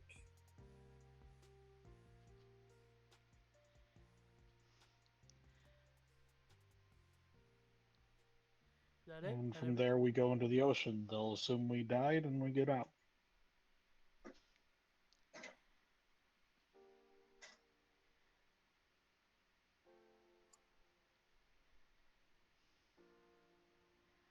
Apollyon clears his throat and stretches nonchalantly and says, "And try to have fun tonight before the lands meet. You know, just in case it's the last chance you get to." Ryan's gonna glare at Apollyon. Don't have too much fun. He smiles to himself.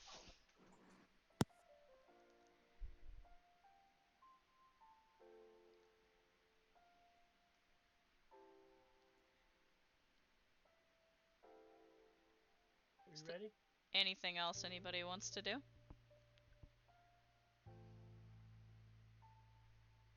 think that's it. Nope, I'm good. Okay. I'm good. You guys break from your huddle. You you walk out into the hallway and you see everybody is heading towards the banquet hall. Alright, let's not go give them hell. Notice that everybody, at least the younger in attendance, are all dressed up very finely. Oh wait, shit, are we all dressed up? As we're supposed to? I am. Solon is always dressed up. What do you mean? I meant as Brian. I don't know. Is he? Did you wear your fine clothes out while you were rummaging around all day? We'll just say he was. Actually, no, we'll say he wasn't, and then he went and changed in between the time we met up. So he is now. Okay. So, you guys clean yourselves up if you need to, get dressed, and you approach the banquet.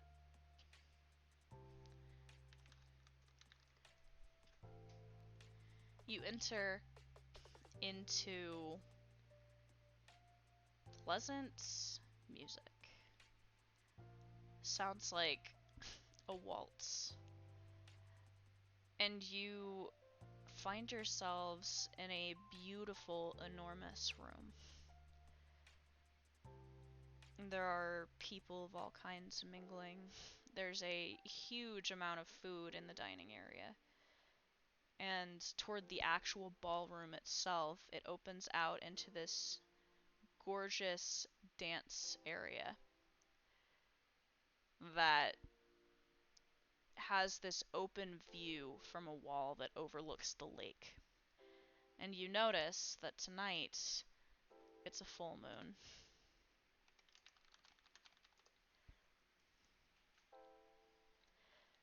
Everybody is mingling, talking.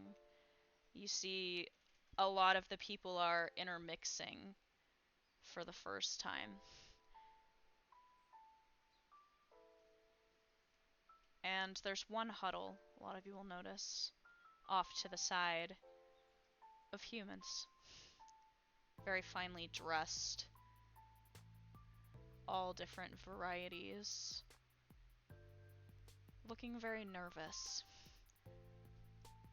All of the house members of age are murmuring to one another and glancing occasionally in their direction, but nobody seems brave enough to approach anyone yet.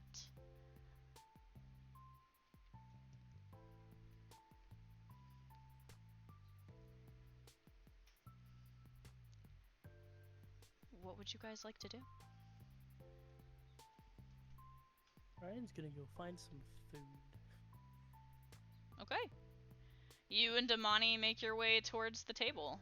There is all different kinds of... I mean, like, there's anything from meat to fruits and veggies. Everything is on this table. Like, you haven't seen such a good spread of food in ages. Brian is going... Do they have the stuff to... Do they have bread? Yes. There's I'm gonna have birds to find everywhere. Of bread. course they have bread. What do you... Whatever. There's just somebody like throwing crumbs on the floor. Yeah, exactly. It's like, I don't know. They could be doing that instead of having like slices of bread. Just I a don't know. butler crumbling up bread. Okay, I am There's just Brian. bowls of breadcrumbs. Ryan is going to make. He's going to make up. Number 15. Whopper, Whopper, Oh my God. Whopper, Whopper, Junior, Double, Triple, Whopper. Who is responsible? Stop it. That wasn't me. I'm innocent. So, you guys have entered the ballroom. Brian and Amani are perusing the food. What are the rest of you doing?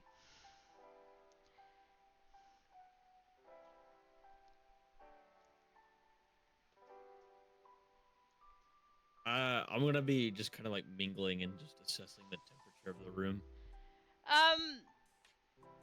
It is pretty amicable. Like, it's pretty chill.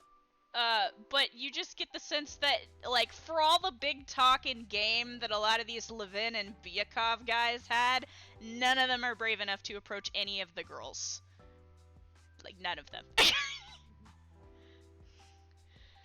Does Brian see this? Yes. He sees that and says to Amani telepathically, "I told you women are terrifying." She just shakes her head disapprovingly. Solon, you are being approached.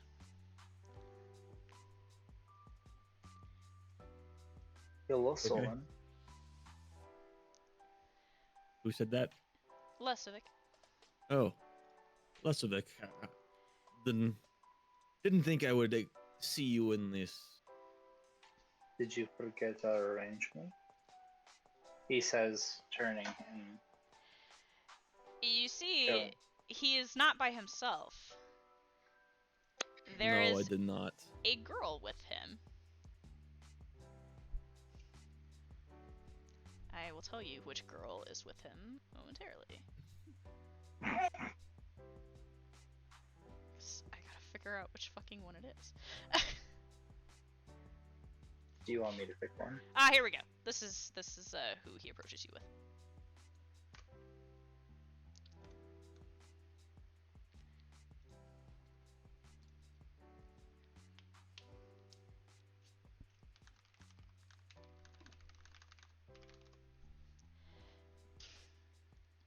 So, he approaches you with her. Zena, this is my good friend Solon. Solon, this is Zena. I kind of take her hand and do like the bow things. Like, it's a pleasure to meet you. I am Solon. She smiles at you, kind of shyly. A pleasure.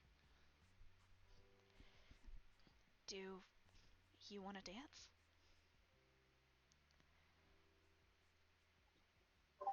Yes, let us dance.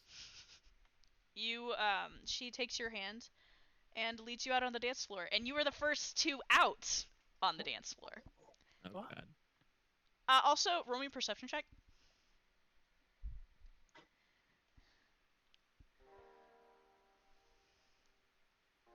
16. As you begin to dance, you notice that she is just as acquainted with formal dancing as you. Growing up in royalty, you have learned how to, make your way about the ballroom floor. And as you are spinning her, you catch sight of something in the distance. You see Akara watching you out of the corner of her eye. You notice that her eye twitches when she catches sight of you. She's mad. Oh no. Oh no. Oh no. On seeing you go out on the dance floor, members of the houses begin asking each other to dance. And very cautiously, some of them begin to approach the humans and begin to intermingle. pairs begin making their way out onto the dance floor to join you.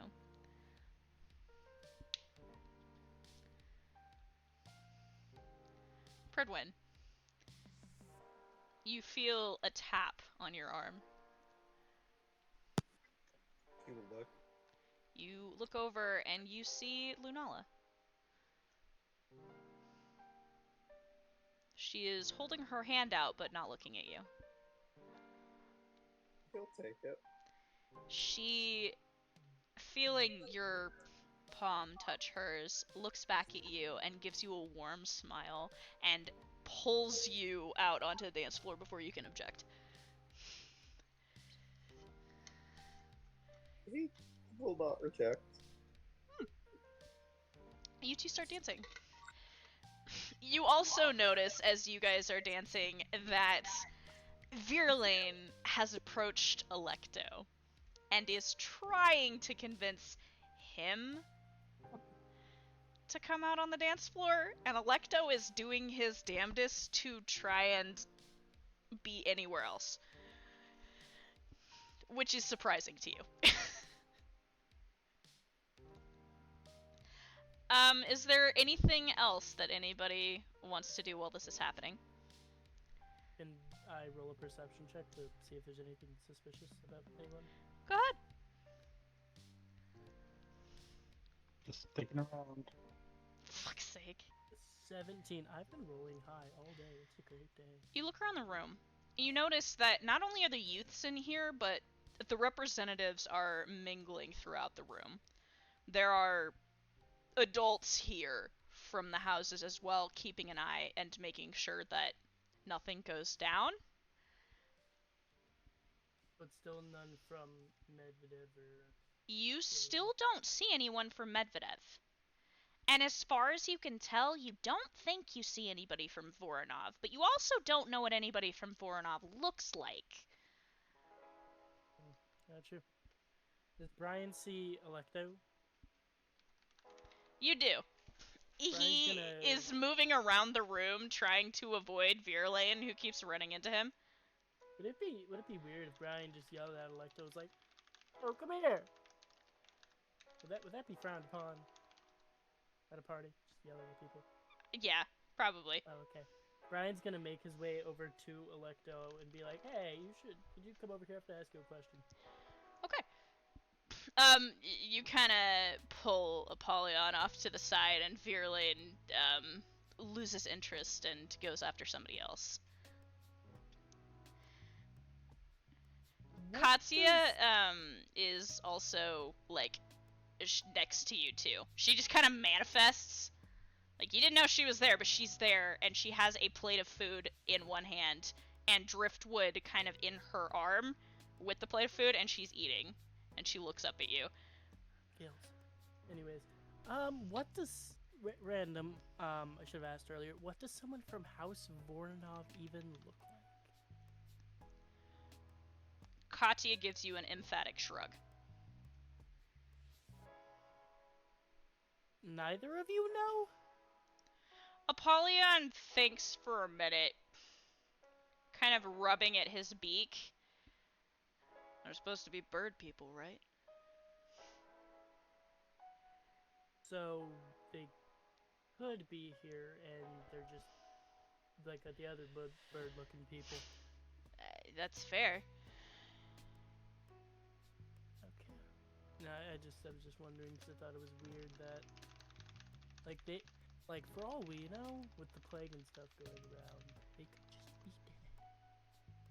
Ryan says this in a hushed voice so nobody around hears him. Yeah, Imani immediately elbows you the second you say that. I thought I said it quite Unlikely. not.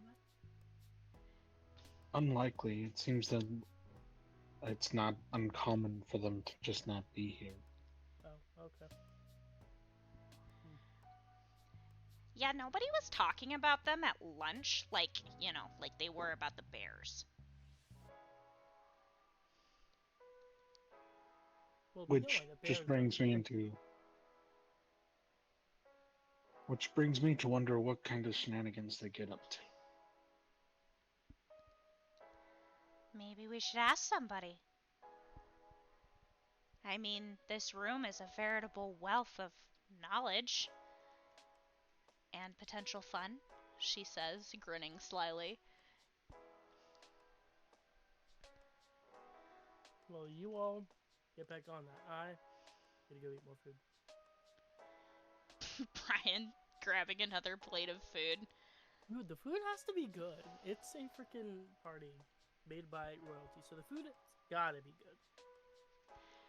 As And you guys I- are mingling and, doing your thing, there is a kind of a little blast, a note that is played. I don't know if, like, technically trumpets are used to signal this stuff. Everybody kind of turns and looks toward there's a kind of a balcony off to the side that overlooks the banquet hall. And everybody is looking in the direction of that area. And you see there's a figure standing up there. And he says, announcing His Highness, your Alpha, Yuri Volkov. I'm sorry, fucking what? There's a soft murmur that runs through the crowd as the figure retreats into the darkness, and stepping forward, taking slow steps, and then lounging and relaxing onto the chair, the throne that is there. I don't think I was the right choice for this role. You see a figure.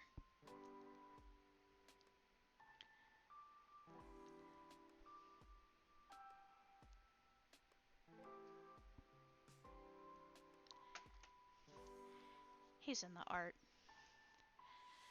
I hate that. I don't like that. What the fuck? I wanna That's punch you in the face. nerve-wracking. Man, what a twink. You can blame that on Dylan. You know how Dylan likes to draw. Oh god, he's I was gonna say, I can tell that's Dylan's art without even looking at Yeah, the it's style. his art style. I'm not gonna put this. Yeah, that's rude. Anyways, He grins and relaxes and gestures to the dance floor. Eat, drink, and make merry. After all, a night like tonight only happens once in a while.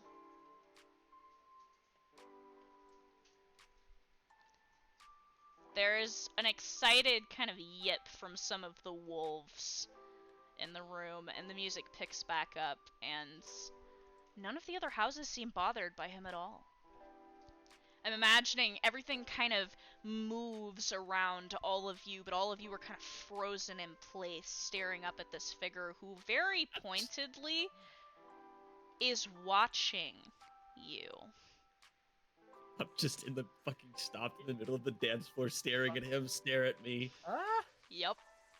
Uh, and I looked at him, and he looked at me, and I ran away. Oh god. That's. oh, thank God I left Xavier at the fucking dorm, or else it'd be bad. Mm-hmm.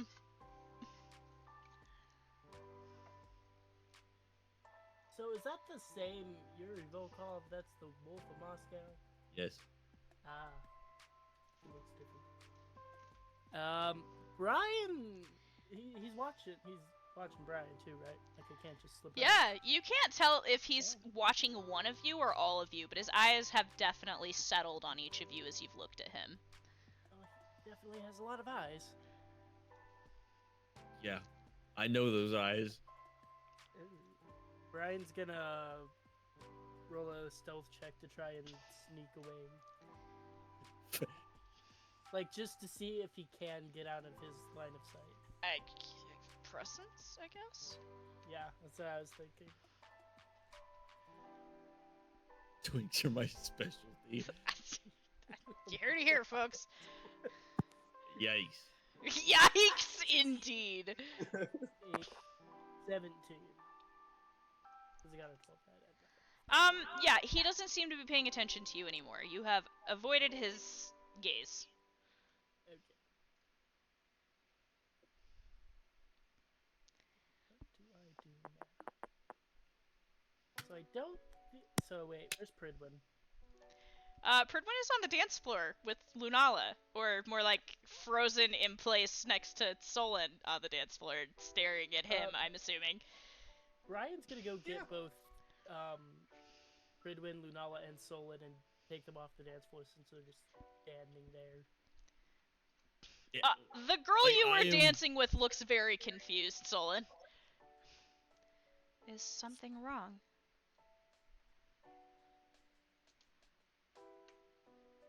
Hey, Solon, buddy. Brian throws his arm over Solon's shoulder. I need to talk to you over here for a second. When Brian touches Solon, he realizes he's been like crushing his prosthetic.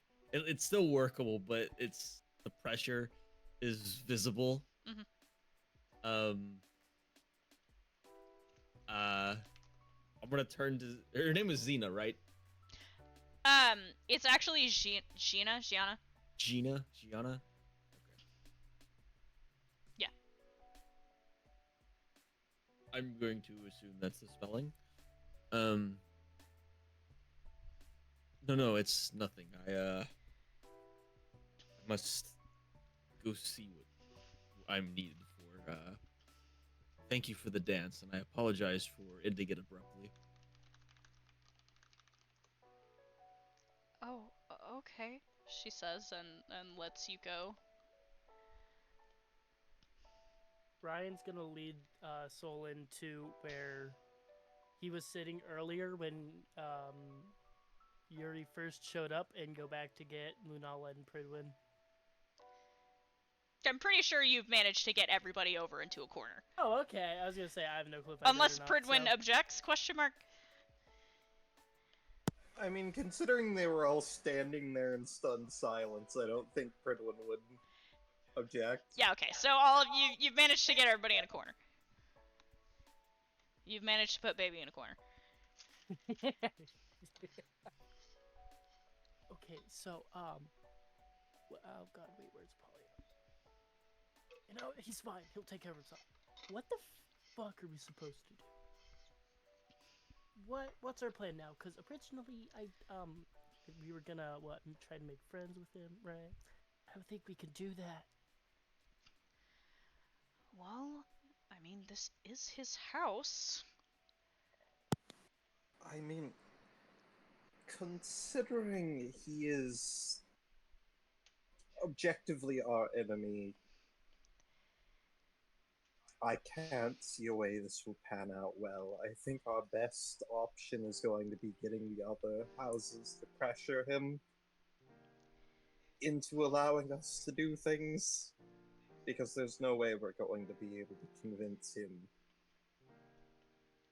to let us interfere with whatever his plans are.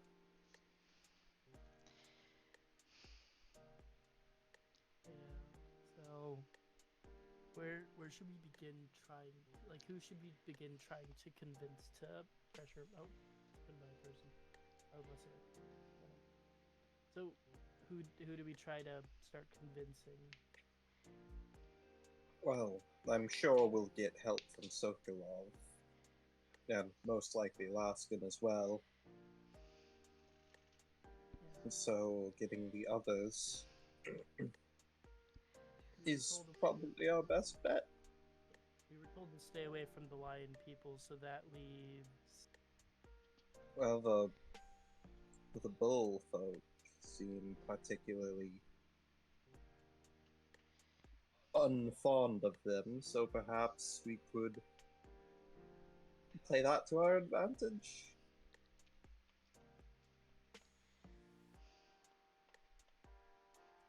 Yeah, I agree with that.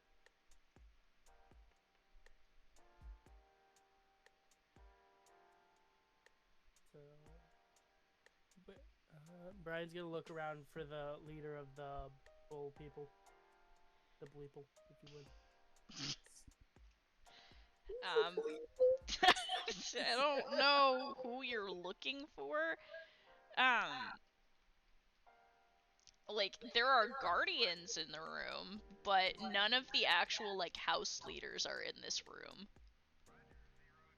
Can I pinpoint which one of them's a representative? I mean, you can see a couple bulls that look a lot older than everybody else.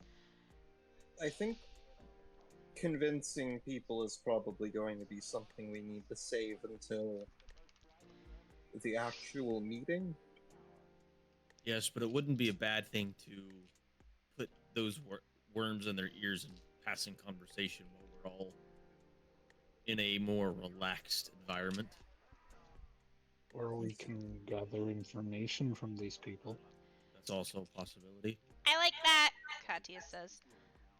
I think gathering information might be our best move. Learn which people we can leverage on who. Certain someone here has some bad grudge against someone somewhere else. Indeed. Well, we know where. Sorry, go ahead. If we have more information, we might be able to figure out what tunes we can play to get them to agree with what we're hoping to do. Yes, well, I think gaining access to the academy has gotten a whole lot harder. Knowing exactly who our opponent is. Indeed. Like I said, there's no way we're going to be able to get him to agree to let us through. The only thing we can do is get the others to make him. Who knows if they could even make him do anything anyways? Well, that's our only option, unfortunately. Let's not doom ourselves completely, boys. We still have a chance. Let's just play it cool. He's not gonna do anything in front of everybody. I mean, look at him. He's just lounging, relaxing at this point. Yeah, but I'd love to take that shit-eating grin off his face.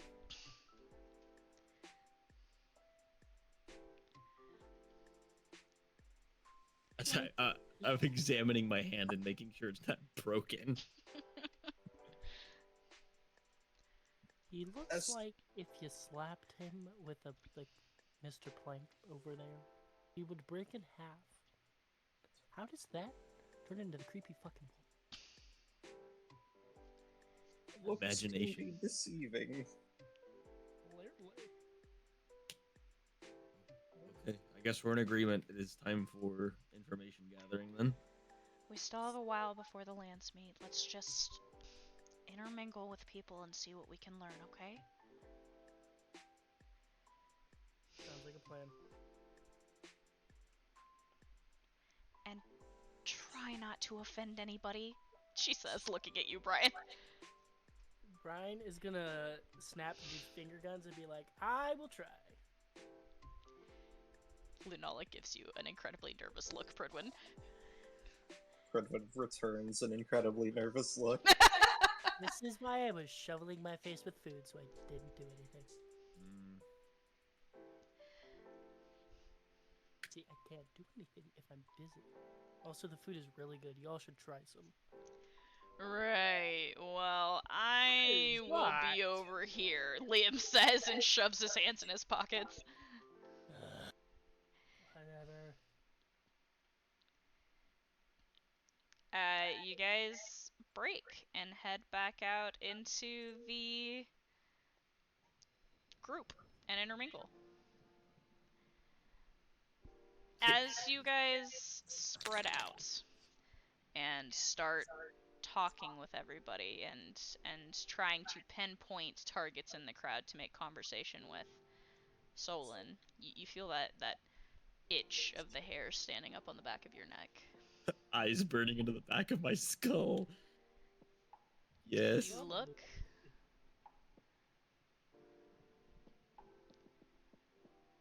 Do you look? Yes, sorry. I thought you. Yes, I do. You turn, and the man on the balcony is watching you. And he reaches over, and he grabs a rose out of one of the floral arrangements next to him, and brings it in and twirls it in his fingers and smells it slowly. I'm having a hard time being your friend right now. He looks over the edge of the rose as he's smelling it at you, giving you a very pointed stare. And then flicks the rose from his fingers off the balcony. It falls, and one of the boys below catches it and turns around and hands it to the girl he's been talking with. She smiles, and you feel an arm wrap kind of around yours all of a sudden. It makes you jump. You turn and you look, and it's Akara. What are you doing? Come on. I'll go with her. She pulls you off to the side, and you can still feel those eyes watching you as you go. And that's where I'm gonna cut it for tonight. I am emotionally unstable. Just when it was getting interesting.